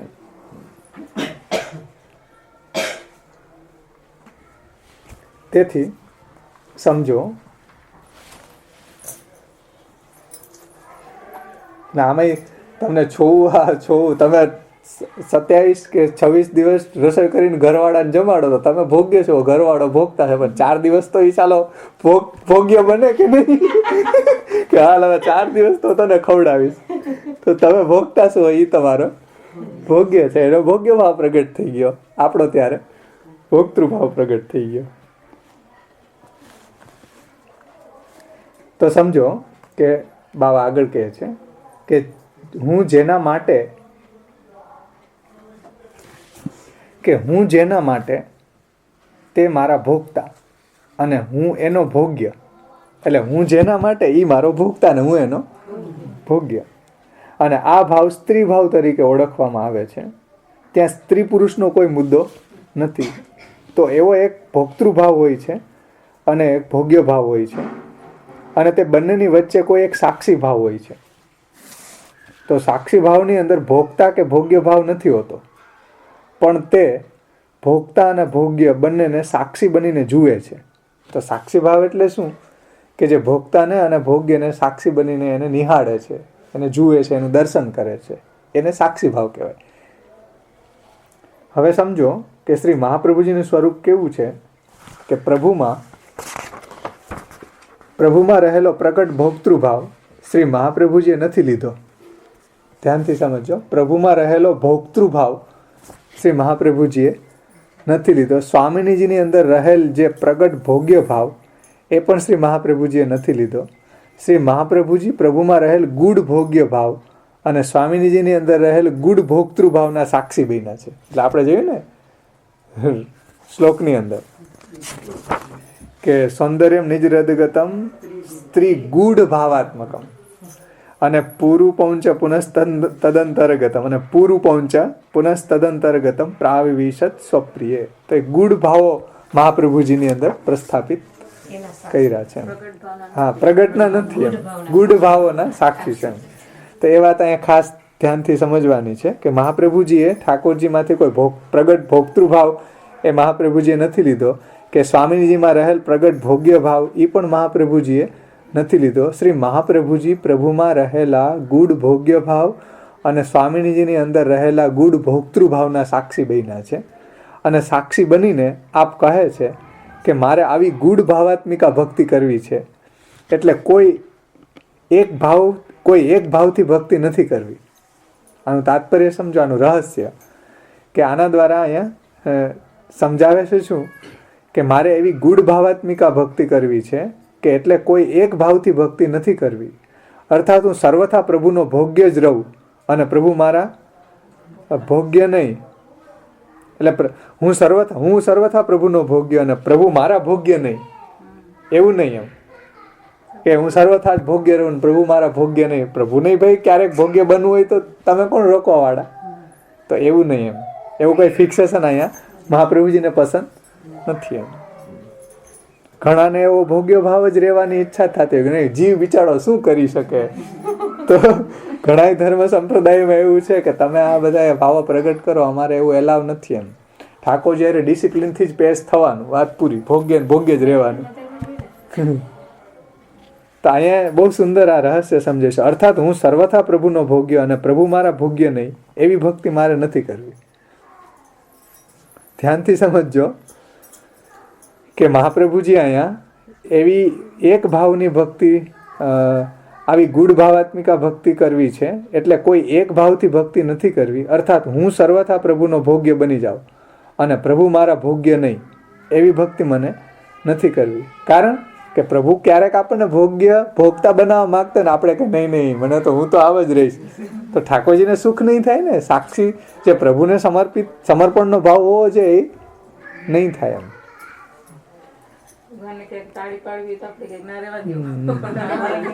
હા, ઠાકોરજી માનો કે આપણે કીર્તન કરતા હોય, ઠાકોરજીને ભોગ્ય ભાવ પ્રગટ કરવો હોય કે ભાઈ હાલ હું તાલી આપું, તો કે નહીં હોય, એમને બેસવાનું છે, તાલી બાલી પાડવાની નથી, હું પાડું છે.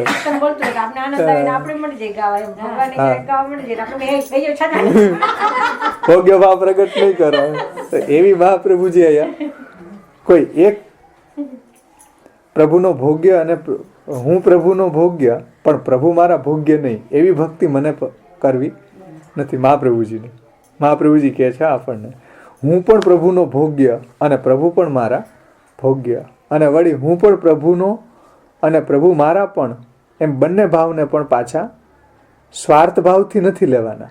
એટલે હું પણ પ્રભુનો અને પ્રભુ પણ મારા, એ પાછા સ્વાર્થ ભાવથી નહીં હો, આપે એમાં સાક્ષી ભાવ પણ જોવાની જાળવીને રાખ્યો છે. એટલે હું પ્રભુનો ને પ્રભુ મારા, એની સાથે સાથે એક સાક્ષી ભાવ પણ મહાપ્રભુજીએ જાળવ્યો છે. આ બહુ સાવધાનતાથી સમજવાની જરૂર છે. કારણ કે રૂપમ તત્ તૃતીયાત્મકમ જે કીધું છે, સાક્ષિકમ સંશ્લિષ્ટા ઉભયોર બભો રસમય કૃષ્ણો હિ યત સાક્ષિકમ, એવું સાક્ષી રૂપ. એટલે આના દ્વારા રહસ્ય એ સમજવાનું છે કે આ જે ગુણ ભાવો મહાપ્રભુજીમાં સ્થાપિત કર્યા ને, ભોગ્ય અને ભોગતા બે, તો મહાપ્રભુજી કોઈ ભોગ્ય ને ભોગ્ય રહેવા નથી માગતા, કે કોઈ ભોગતા ને ભોગતા રહેવા માગતા નથી, કે હું પણ પ્રભુનો ભોગ્ય, પ્રભુ પણ મારા ભોગતા, અને હું પણ પ્રભુનો ભોગતા અને પ્રભુ પણ મારા ભોગ્ય. અને એ પાછું કોઈક બેલેન્સમાં, તો એ બેલેન્સ શું, એ સાક્ષી ભાવમાં. તો એ બતાવે છે અહીંયા કે એમાં પણ બેલેન્સ કોઈ સ્વાર્થ ભાવથી નહીં. તો બહુ અદ્ભુત રીતે આ રહસ્ય એને પૂજ્ય શ્યામબાવાશ્રીએ સમજાવ્યું છે. પણ આ આટલું સમજી જાય ને તો આની આપણને જે ગેરસમજ ન થાય. એમાં સૌંદર્ય પદ છે એને સાચી દિશામાં આપણે સમજી શકીએ. પછી આપણે એની ટીકા તો મહાપ્રભુજીની કૃપાથી સમજશું જ. અને બહુ અદ્ભુત ટીકા એણે લખી છે. થોડી ક્લિષ્ટ પણ છે, પણ સાથે આપણે પ્રયાસ કરશું જેટલું મહાપ્રભુજીની કૃપાથી સમજાય એટલું.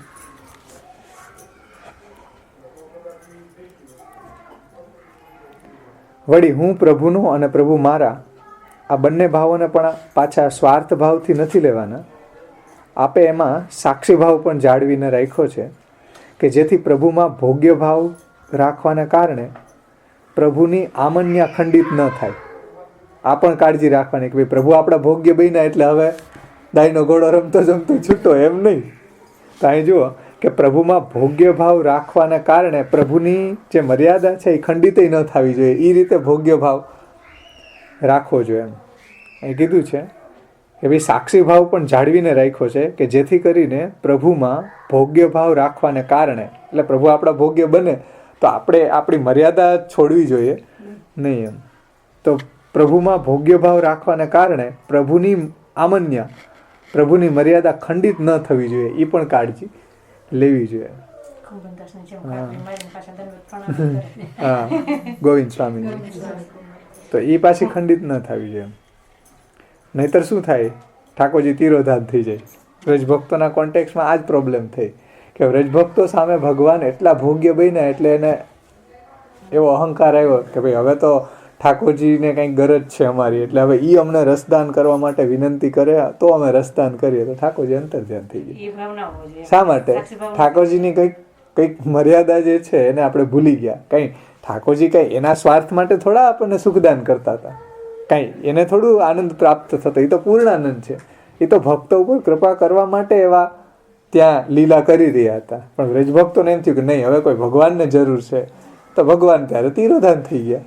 કારણ કે કંઈક એક સાક્ષી ભાવ જળવાનો નહીં. એટલે પ્રભુમાં ભોગ્ય ભાવ રાખવાને કારણે પ્રભુની આમન્યા ખંડિત ન થઈ જવી જોઈએ. એ એક ખાસ ધ્યાનમાં રાખવું જોઈએ. કે પ્રભુ આપણા બાળક બની ગયા તો હવે આપણે લૌકિક બાળકની જેમ ટ્રીટ કરવા માંડીએ, ઠાકોરજી એવો વ્યવહાર કરવા માંડીએ, તો એ આપણા માટે પછી યોગ્ય નથી. એ ઠાકોરજીની મર્યાદા ન જળવાય. એમ આ બહુ ધ્યાનથી અહીંયા સમજવાનું છે કે ભાઈ ઠાકોરજી ભોગ્ય બની ગયા તો ભોગ્ય ભાવ રાખવાને કારણે પ્રભુની મર્યાદા ખંડિત ન થવી જોઈએ. એ પણ કાળજી રાખવી જોઈએ. આવો સાક્ષી ભાવ કોણ જાળવી શકે? આવો સાક્ષી ભાવ કોણ જાળવી શકે? જેમ બે જણ ઝઘડતા હોય એમાં સાક્ષી કોણ બની શકે? જે તટસ્થ હોય, જેને નથી આની સાથે પક્ષપાત કે નથી ઓની સાથે પક્ષપાત, એ સાક્ષી બની શકે ને. એક આયરે પક્ષપાત હોય તો એમ કે ભાઈ તું એનો માણસ છો, એવું નથી. અહીંયા સાક્ષી ભાવ જે તટસ્થ હોય એ સાક્ષી બની શકે ને. તેમ એટલે કહેવાનું તાત્પર્ય બેમાં જે તટસ્થ હોય એ સાક્ષી બને ને. એટલે કહેવાનું તાત્પર્ય અહીંયા એ છે કે તેમ એના દ્વારા સમજાવે છે કે જેને નથી ભોગતાપણાનો પક્ષપાત કે નથી ભોગ્યપણાનો પક્ષપાત, પ્રભુ જે રીતે લેવા માંગે સેવા એ રીતે તૈયાર, તો સાક્ષી એ બની શકે. પ્રભુ આપણને ભોગતા તરીકે વાપરવા માંગે તો આપણે ભોગ્ય બની જાય. પ્રભુ કે નહીં હવે તું ભોગતા બન, હું ભોગ્ય બનું, તો ચાલો તમે જેમ કહો એમ. તો એ સાક્ષી ભાવ છે. પછી તમે એમ કહો કે નહીં તમે તો બ્રહ્માંડના નાયક છો, તમારી સામે કાંઈ હું મારો ભોગતૃભાવ પ્રગટ કરું, તો ઠાકોરજી ભાગી જાય ને પછી. ઠાકોરજી કે ભાઈ નહીં નહીં, હું ભોગ્ય ભાવ પ્રગટ કરવા માંગુ છું, ચાલ. તો આપણે એમ કે નહીં નહીં, હું તો દાસો હમ, હે કૃષ્ણ હું તમારો છું. ન્યાય એ વાત નથી. ત્યાં સાક્ષી ભાવ રૂપે ભગવાનને જેમ આનંદ આવતો હોય એમ આપણે કરવું જોઈએ. ઠાકોરજી એમ કે ભાઈ તમારા ચરણની રજ લાવો તો મારું માથું ઉતરી જાય. આપણે એમ કે નહીં નહીં ભાઈ, ચરણની રજ થોડી દેવાય, નરકમાં જવું. ઠાકોરજી ત્યારે ભોગ્ય બનવા માંગી રહ્યા છે. આપણે ત્યારે ઠાકોરજીની સામે સાક્ષી ભાવ પ્રગટ નહીં કરતા, ભોગ્ય ને ભોગ્ય જ ભાવ પ્રગટ કરીએ તો ઠાકોરજીને પણ ન ગમે. એટલે ઠાકોરજી ક્યારેક ભોગ્ય બનવા માંગતા હોય, આનંદ લેવા માંગતા હોય તો ઉહા ભગવાન શ્રી દામા પરાજિતા, દામા શ્રીદામા હારી ગયો, ઠાકોરજી કાલ ખંડોલા પર બેસાડી દો. તો જો શ્રીદામા ભોગ્ય ભોગતા બની ગયો, ઠાકોરજી પોતાનો ભોગ્ય ભાવ પ્રગટ કર્યો છે રમતની ખેલની અંદર. પ્રગટ ભગવાનને કરવો હોય તો હવે શ્રીદામા કે હું તો હાથ જોડીને ઊભો રહીએ, કાંઈ ભગવાનની માથે થોડું બેસાય. તો ભગવાન જ્યારે આપણને જે રીતે આપણી પાસેથી સેવા લેવા માગે છે એ રીતે આપણે સેવા પ્રભુની કરવી એ સાક્ષી ભાવ છે. અહીંયા એ બહુ અદ્ભુત રહસ્ય અહીં સમજાયું છે. અને એ આ સેન્સથી સમજાયું કે ભાઈ આવો સાક્ષી ભાવ કોણ જાળવી શકે, કે જેને બે જણ ઝઘડતા હોય એમાં સાક્ષી કોણ બની શકે, જે તટસ્થ હોય, જેને નથી આની સાથે પક્ષપાત કે નથી કોની સાથે પક્ષપાત, એટલે નથી ભોગ્યનો પક્ષપાત કે નથી ભોગતાનો પક્ષપાત, તેમ જેને નથી ભોગતાપણાનો પક્ષપાત કે નથી ભોગ્યપણાનો પક્ષપાત, સાક્ષી ભાવ એ રાખી શકે. તેથી શ્રી મહાપ્રભુજી એવો એક સાક્ષી ભાવ પણ પોતાનામાં જાળવ્યો છે. અને તે સાક્ષી ભાવને કારણે પ્રભુ એને જે રીતે વાપરવા માંગતા હોય એ રીતે મારે રહેવું, આવો ભાવ સ્થિર થાય એ અહીંયા સાક્ષી ભાવ. આપણે જોઈ ગયા ને યમનાષ્ટકની અંદર ભૂમિકામાં આ વાત જોઈતી ને કે આ સાક્ષી ભાવ છે. પ્રભુ જે રીતે સેવા લેવા માંગે એ રીતે આપણે પ્રભુની સેવા કરવા માટે તૈયાર રહેવું એ સાક્ષી ભાવ છે. એટલે કે પ્રભુ જો મને ભોગતા તરીકે વાપરવા માંગતા હોય, વાપરવા એટલે સેવા લેવા માંગતા હોય, તો પ્રભુ જો મને ભોગતા તરીકે આપણી સેવા લેવા માંગતા હોય તો હું પ્રભુનો ઉપભોગ કરીશ. અને પ્રભુ જો મને ભોગ્ય તરીકે વાપરવા માંગતા હશે તો હું પ્રભુનો ભોગ્ય બનીશ. અને જો પ્રભુ મને તટસ્થ રીતે વાપરવા માંગતા હોય તો હું તટસ્થ પણ રહું, કે ભાઈ કાંઈ નથી કરવું, ઉપસાનમું. તો જે રીતે પ્રભુ આપણને વાપરવા માંગે, ભોગતા, ભોગ્ય કે સાક્ષી, તો ત્રણેય રીતે આપણે તૈયાર રહેવું જોઈએ. તો આવા ત્રિવિધ ભાવને પોતાનામાં ભરીને મહાપ્રભુજીનું સ્વરૂપ પ્રગટ થયું. રૂપમ તત્તૃતીયાત્મકમ પરમ અભિધ્યેયમ સદા વલ્લભમ, કે ભાઈ મહાપ્રભુજીની અંદર આવા ત્રણેય ભાવ છે કે પ્રભુ જે રીતે સેવા લેવા માંગે, ભોગ્ય તરીકે, ભોગતા તરીકે કે સાક્ષી તરીકે. તો એવું મહાપ્રભુજીનું આ અલૌકિક દિવ્ય સ્વરૂપ છે ને એનો મેસેજ આપણને આ આપે છે. આપણે એને કેવા વિકૃત અર્થની અંદર આ સૌંદર્ય પદ્યનો અર્થ કરીને એને લઈ ગયા એમ. પણ એનું રહસ્ય આ છે કે અહીંયા કોઈ સ્ત્રી નથી કે કોઈ પુરુષ નથી, આ બધા ભાવની વાત છે. અને શ્રી મહાપ્રભુજીની અંદર એ ત્રણેય ભાવ છે. ગુડ સ્ત્રી ભાવ છે, ગુડ પું ભાવ છે અને સાક્ષી ભાવ છે. તો પ્રભુ જે રીતે મારી પાસેથી ભોગ્ય તરીકે સેવા લેવા માંગે, ભોગતા તરીકે સેવા લેવા માંગે કે સાક્ષી તરીકે સેવા લેવા માંગે, એમાં તૈયાર રહેવું પ્રભુના માટે એ રૂપમ તત્તૃતીયાત્મકમ પરમ અભિધ્યેયમ સદા વલ્લભમ. તો શ્રી મહાપ્રભુજીનો આ ભાવ બરોબર એવો જ ભાવ છે કે જે શ્રી યમુનાજીનો ભાવ છે. તો શ્રી યમુનાજી પણ એવા જ આપણે યમુનાષ્ટકમાં જોઈ ગયા. તો શ્રી યમુનાજી સ્ત્રી છે છતાં શ્રૃંગાર પુરુષનો છે. શ્રૃંગાર પુરુષનો હોવા છતાં પણ આ પુરુષની રીતે ઠાકોરજી સામે નથી વર્તતા, પણ જેમ ઠાકોરજી ચાહે એ રીતે વર્તે છે. તો યમુનાજીનો શ્રૃંગાર જુઓ તો પુરુષ જેવો છે ને, પણ ઠાકોરજીને માટે તો કૃષ્ણ સુખ કંદિની, કૃષ્ણ લીલામયી, કૃષ્ણ સુખ કંદિની. તો કૃષ્ણને સુખ આપવા વાળા છે. તો ઠાકોરજી જે રીતે ચાહે એ રીતે શ્રી યમુનાજી પ્રભુની સેવામાં હાજર છે. એટલે બીજા ગોપિકાઓ ક્યારેક માન કરે, ગુસ્સો પણ થાય, પણ શ્રી યમુનાજી ક્યારેય માન કરતા નથી, એમ આપણે ત્યાં કહેવામાં આવે છે. તો જો યમુનાજીનો સાક્ષી ભાવ છે. સ્વામિનીઓમાં ક્યારેક ભોગ્ય અને ભોગતાની દ્રઢતા કે આગ્રહ છે, પણ શ્રી યમુનાજીમાં ક્યારેય એવો આગ્રહ નથી. એટલે યમુનાજીએ ક્યાંય માન કર્યું હોય કે યમુનાજીએ ક્યાંય ગુસ્સો કર્યો હોય કે યમુનાજીને કોઈ એવો સૌભાગ્યનો મોદ આવ્યો, એવો કોઈ પ્રસંગ આપણે ત્યાં જોવા મળતો નથી. સ્વામિનીઓને થયું છે અને બહુ ઉપાલંભાઈ આપ્યા છે, મધુપકિતવ બંધો મસ્ત પ્રસાંગ્રીમ શપથ્યા, અમારા ચરણને અડકવાનું જ નહીં. તો અને ઉપાલંબો તો બહુ જોરદાર આપ્યા છે. તો ક્યારેક એવો સ્વામિનીઓમાં આવું માન થયું છે, ગુસ્સો થયો છે, એ બધું પણ યમુનાજીનો જે ભાવ છે ને એ સાક્ષી ભાવ છે. યમુનાજી ક્યારે પણ આવા સ્વામિનીઓમાં ક્યાંક પ્રોબ્લેમ થયો તો સમાધાન જરૂર કર્યું છે સાક્ષી ભાવે, પણ યમુનાજીની અંદર ક્યારે એવો કોઈ માન કે ગુસ્સો કે એવું ક્યારે થયું નથી. પ્રભુ જે રીતે સેવા લેવા માંગે એ રીતે યમુનાજી તૈયાર છે. એટલે આપણે નિર્ગુણ યુથના અધિષ્ઠાતા શ્રી યમુનાજી છે, અને યમુનાજીને જ રોલ મોડેલ બનાવીને શ્રી મહાપ્રભુજે 16 ગ્રંથનું મંગલાચરણ શ્રી યમુનાષ્ટકથી શરૂઆત કરી કે ભાઈ આવો નિરુપધિક ભાવ સર્વપ્રથમ આપણે પુષ્ટિજીવોએ પ્રભુમાં રાખવો જોઈએ, કે આવું આપણે આપણા ઠાકોરજીની સેવા કરી રહ્યા છીએ તો આવો અલૌકિક નિરુપધિક ભાવ આપણી અંદર જો હશે, એટલે શ્રી યમુનાજી છે એ આપણા રોલ મોડેલ છે કે આવો નિરુપધિ ભાવ, સાક્ષી ભાવ પ્રભુમાં રાખવો જોઈએ. એટલે આપણામાં એવો સાક્ષી ભાવ હોવો જોઈએ અને પ્રભુ સામે એવી રીતના પેશ થવું જોઈએ કે જે રીતે પ્રભુ આપણી પાસેથી સેવા લેવા માંગે, ભોગતા તરીકે, ભોગ્ય તરીકે કે સાક્ષી તરીકે. એટલે અહીંયા ટીકાકાર સમજાવે છે કે શ્રી યમુનાજી છે એનો શ્રૃંગાર પુરુષનો હોવા છતાં પણ આ પુરુષની રીતે ઠાકોરજી સામે વર્તતા નથી. જેમ ઠાકોરજી ચાહે એ રીતે શ્રી યમુનાજી વર્તે છે. એટલે બીજા ગોપિકાઓને ક્યારેક માન કરે, ક્યારેક ગુસ્સો થાય, પણ શ્રી યમુનાજી ક્યારેય માન કર્યું નથી. એમ આપણે ત્યાં કહેવામાં આવે છે કે એની પાછળનો મુખ્ય મુદ્દો એ છે કે માન કરે છે, માન ઈ કરે કે જેને પોતાનો કંઈક અભિગમ હોય. માન કોણ કરે કે પોતાનો કંઈક ઈગો સંતુષ્ટ કરવો હોય, જે પોતાનો કંઈક અભિગમ હોય એ માન કરે. આ બહુ એટલે બહુ રહસ્યવાળી વાત સમજાવી રહ્યા છે બાવા, કે માન ઈ કરે કે જેને પોતાનો કંઈક અભિગમ હોય. એટલે કે મારો ને તમારો સંબંધ આવો છે અને આવો અભિગમ હોય કે ભાઈ મારો અને તારો સંબંધ આવો છે, તો માન ઈ કરે કે જેને પોતાનો કંઈક અભિગમ હોય. એટલે કે મારો અને તારો સંબંધ આવો છે એવો અભિગમ હોય. તો આવો અભિગમ યમુનાજીને નથી.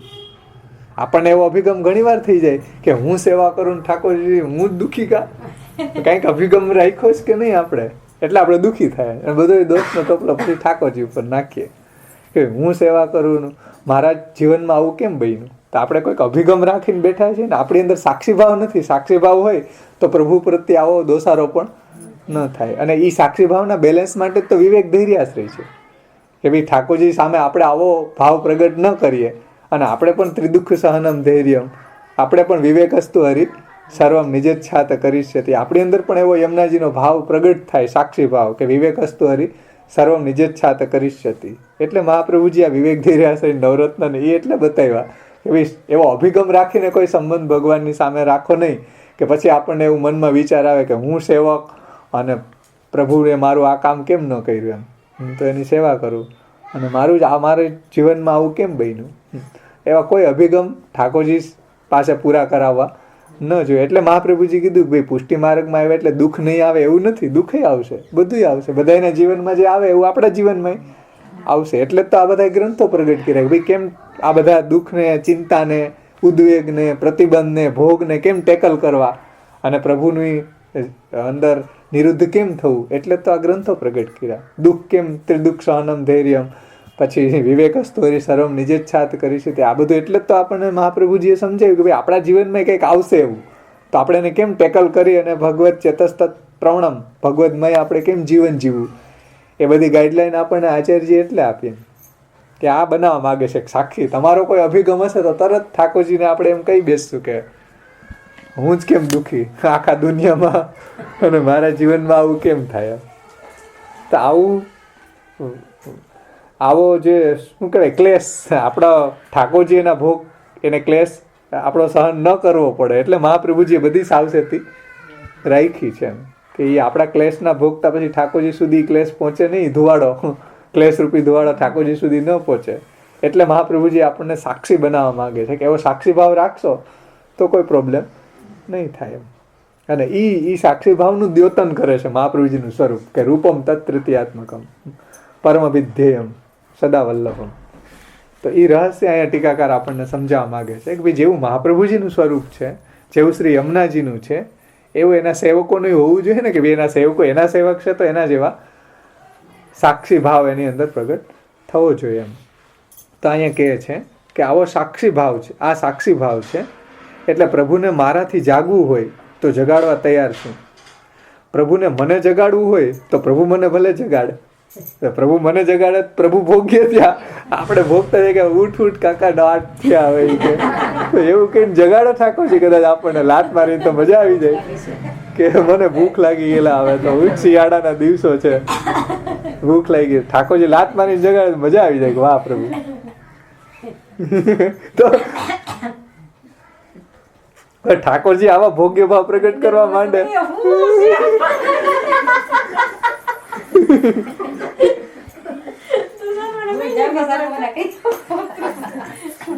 એટલે અમારી ઓલી ફલ સેમિનારની કે આ પ્રતિબંધ સેમિનારની સંગોષ્ઠી છે ને ત્યારે મુંબઈની અંદર, ત્યારે આ વાત થઈ હતી કે ભાઈ ઠાકોરજી છે રોજ, મુંબઈની આખી કલ્ચર એવી છે કે રોજ સવારમાં બધા વહેલા 5-1 વાગ્યામાં ઉઠી સેવા પહોંચીને 7 વાગે ટ્રેન પકડવાની હોય. 7 વાગે તો ઠાકોરજી રાજભોગ ગરોગીને પોડી ગયા હોય, અનુસાર થઈ ગયા હોય.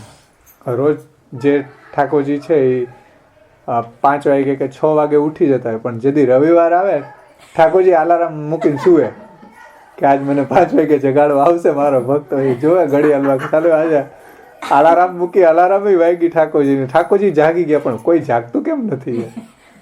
6 વાગ્યા, 7 વાગ્યા, પછી ઠાકોરજીની યાદ આવે કો આજ રવિવાર છે, પાછા ગોદડું ઉઠી ઠાકોરજી પાછા આજ ખેંચી લેવા, આજ રવિવાર છે તો ઠાકોરજી પાછા ખેંચી લે થોડીક. તો અહીંયા ભોગ્યા અને એટલે સાક્ષી ભાવ એટલે શું? બહુ સુંદર આ વિવેચના છે. એટલે કે પ્રભુને મારાથી જાગવું હોય તો જાગવાય તૈયાર છું. પ્રભુ મને જગાડવું હોય તો પ્રભુ મને જગાડી લે. પ્રભુને સૂવું હોય તો પ્રભુને હું સુવડાવી દઉં. આંગણ મેં હરી સોઈ ગયે હરી આવે ને કીર્તનમાં. તો પ્રભુને સુવાડવું હોય તો હું સુવડાવી દઉં. પ્રભુ મને કહે કે સૂઈ જા તો સુઈ જવાય તૈયાર છું કે હેલો હવે નિંદર નથી આવતી પણ તમે કહો છો તો હું કરું, તમે કહો તો શું કરવો, સુઈ જ જાઉં. છોકરાઓને એમ કે સુઈ જાવ, નિંદર તો આવતી ને પણ ધીરે ધીરે પાછું સુઈ જઈશ કે નહીં. ઠાકોરજી આપણને કંઈક સુઈ જાય, ગ્રંથ વાંચો નથી હમણાં તો કે ગ્રંથ વાંચતા હોય તો ઠાકોરજી સુવાનું ન કે ટીવી જોતા હોય કે સુવાનું કે સુઈ જાય. કેટલીક ઘડી આ ડબલા મોઢું રાખીને બેસીશ, ગ્રંથ કરતા હોય તો ઠાકોરજી પ્રસન્ન થાય, કઈ વાંધો નહીં, હજી 1 વાગ્યા સુધી કરે. એટલે પ્રભુ ક્યારેક આપણને કહે કે ભાઈ સુઈ જા તો સુવાય તૈયાર છું. પ્રભુ કહે કે નહીં ચૂપચાપ બેસી રહે, હમણાં કાંઈ ન કરતો તો આપણે એ રીતે તૈયાર હોવા છે. તો ચૂપચાપ બેસવા પણ તૈયાર છીએ. એટલે પ્રભુ કદાચ આપણી પાસેથી જાગવા તૈયાર હોય તો આપણે એને જગાડી દઈએ. પ્રભુ આપણને જગાડવા માંગતા હોય તો આપણે જાગી જઈએ. પ્રભુ કે નહીં ચૂપચાપ બેઠો રહે તો આપણે ચૂપચાપ બેઠા રહીએ, હમણાં કાંઈ નથી કરવું, એમને બેસવું, એ કીધું ને એની જગ્યાએ ઊભો રહે તો આપણે એ રીતે ઊભા રહીએ. તો આ શું છે? સાક્ષી ભાવ છે. તો એ રીતે બેસવા તૈયાર છે. નહીં ચૂપચાપ બેસ, હમણાં કાંઈ ન કરતો, તો ચૂપચાપ બેસવા પણ તૈયાર છે, જેમ આપ કહો એમ. આ સાક્ષી ભાવ. તો જુઓ આમાં ભોક્તૃભાવ પણ છે, ભોગ્ય ભાવ પણ છે અને સાક્ષી ભાવ પણ છે, જે મહાપ્રભુજીમાં છે કે પ્રભુ જે રીતે આપણી પાસેથી સેવા લેવા માંગે એ રીતે સેવા લેવા માટે તૈયાર રહેવું એ સાક્ષી ભાવ છે. તો એમાં ત્રણેય છે, ભોગ્ય છે, ભોક્તૃ છે અને સાક્ષી છે. અને એ જ મહાપ્રભુજી આપણને એ જ મેસેજ આપવા માંગે છે આ સૌંદર્ય પદ દ્વારા ગોપીનાથજી, કે મહાપ્રભુજીનો જેવો સાક્ષી ભાવ છે એવો આપણે આપણામાં પ્રગટ કરવો જોઈએ. અને મહાપ્રભુજી આપણા ગુરુ છે તો એવા મહાપ્રભુજી પુષ્ટિ સંપ્રદાયના પ્રવર્તક છે તો એને શિષ્યોને આ આપવા માંગે છે કે ભાઈ પ્રભુ જે રીતે ભોગ્ય તરીકે, ભોગતા તરીકે કે સાક્ષી તરીકે જે રીતે સેવા લેવા માંગે, જે રીતે વાપરવા માંગે એ રીતે પ્રભુ સામે તૈયાર રહેવું, એનું નામ સાક્ષિકમ રૂપમ તત્તૃતીયાત્મકમ પરમ અભિધ્યેયમ સદા વલ્લભ.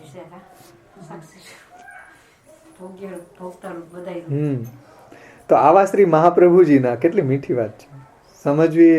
અને એવા બધા ઉટપટાંગ અર્થવાના કાઢવા નીકળી શકે, કાઢવાવાળા કાઢે છે, પણ રહસ્ય આ છે આપણા પુષ્ટિ ભક્તિ માર્ગનું, આ રહસ્ય છે.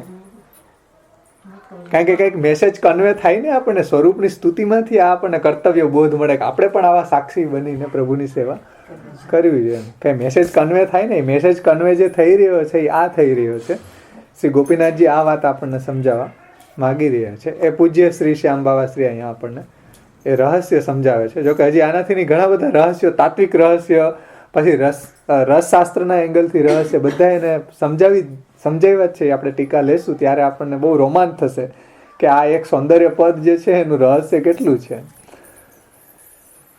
આપણે અવગાહન કરશું ત્યારે આપણને બહુ આનંદ આવશે અને ઘણું બધું રહસ્ય આપણને મહાપ્રભુજીના સ્વરૂપનું સમજવા મળશે.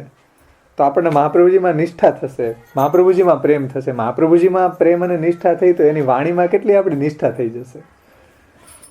તો આવા શ્રી મહાપ્રભુજીના સ્વરૂપને રૂપમ તત્ તૃતીયાત્મકમ કહેવામાં આવ્યું છે. એટલે ત્યાં જે વાત કહેવામાં આવી છે તે થોડીક જુદી કક્ષાની છે. આપણે જે ભાવથી ભગવત સેવા કરવાની છે એમાં એવરેસ્ટની ટોચ સમો જે ભાવ છે તે ભાવને શ્રી મહાપ્રભુજીએ પોતાના સ્વરૂપમાં પ્રગટ કર્યો છે કે પ્રભુને મને જેમ વાપરવો હોય એમ વાપરે. એટલે પ્રભુને મારી જેવી રીતના સેવા લેવી હોય એ રીતે પ્રભુ મારી સેવા લે.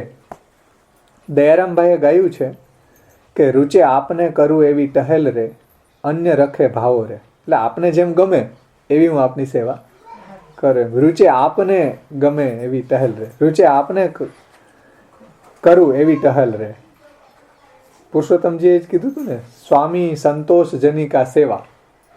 આમાં એવી સ્વામીને જેનાથી સંતોષ થાય એ સેવા. તો રૂચે આપને કરું એવી ટહેલ રે, અન્ય રખે ભાવો રે. કોઈકને જે કાંઈ લાગતું હોય તે લાગ્યા કરે, એનાથી મારે શું સંબંધ છે.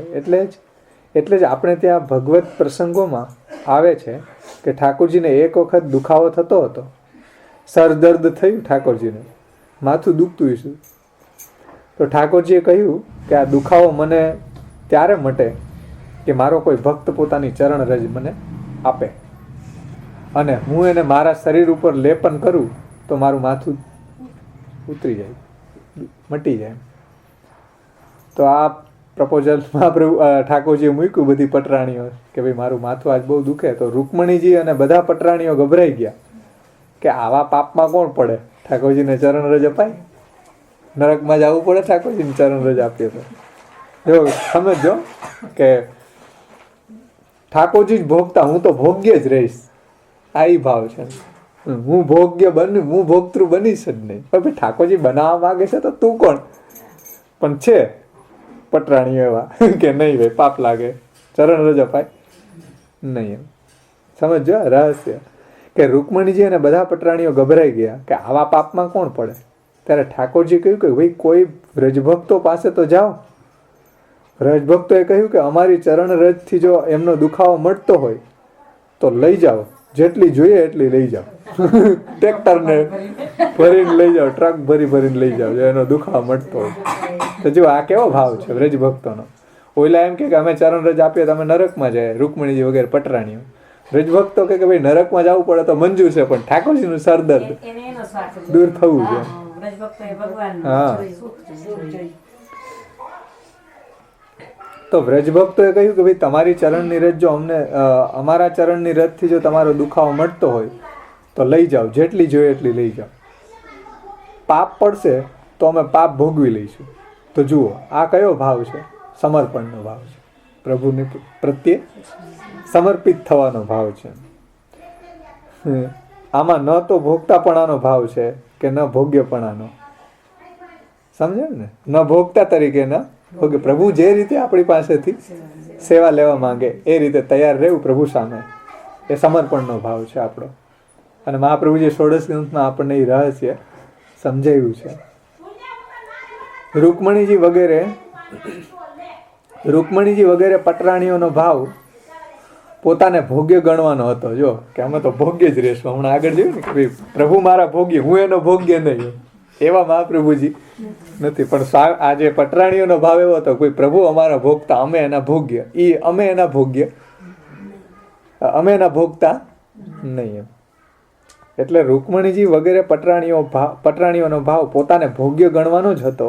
તેથી એમના મનમાં એવો વિચાર આવ્યો કે પ્રભુને અમારી ચરણરજ કેવી રીતના અપાય, એટલે એમણે ના પાડી. અને વ્રજભક્તોને એવો કોઈ વિચાર નથી.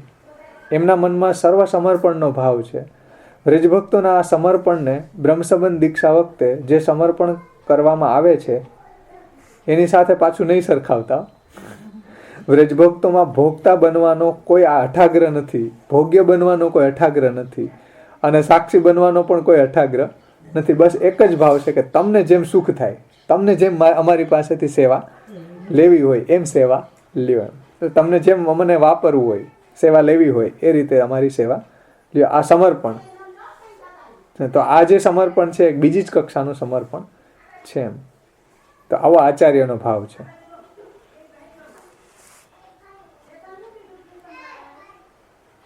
તો આ બસ અહીંયા સુધી જ લેવાનું હતું આમાંથી. તો આ એક આપણને ક્લિયરિટી થાય થોડીક ભોગતા અને ભોગ્યની, એટલા માટે ખાસ અહીંયા લીધું હતું કે આ રીતે સાક્ષી ભાવ, સમર્પણનો ભાવ, પ્રભુ જે રીતે આપણી પાસેથી સેવા લેવા માંગે એ રીતે તૈયાર રહેવું, એ મહાપ્રભુજીનો ભાવ છે. અને એ મહાપ્રભુજી આપણને એ સમજાવવા માંગી રહ્યા છે. હવે ટીકા આપણે લઈએ વ્રજ ભાષામાંથી. પુષ્ટિ વિધાનમ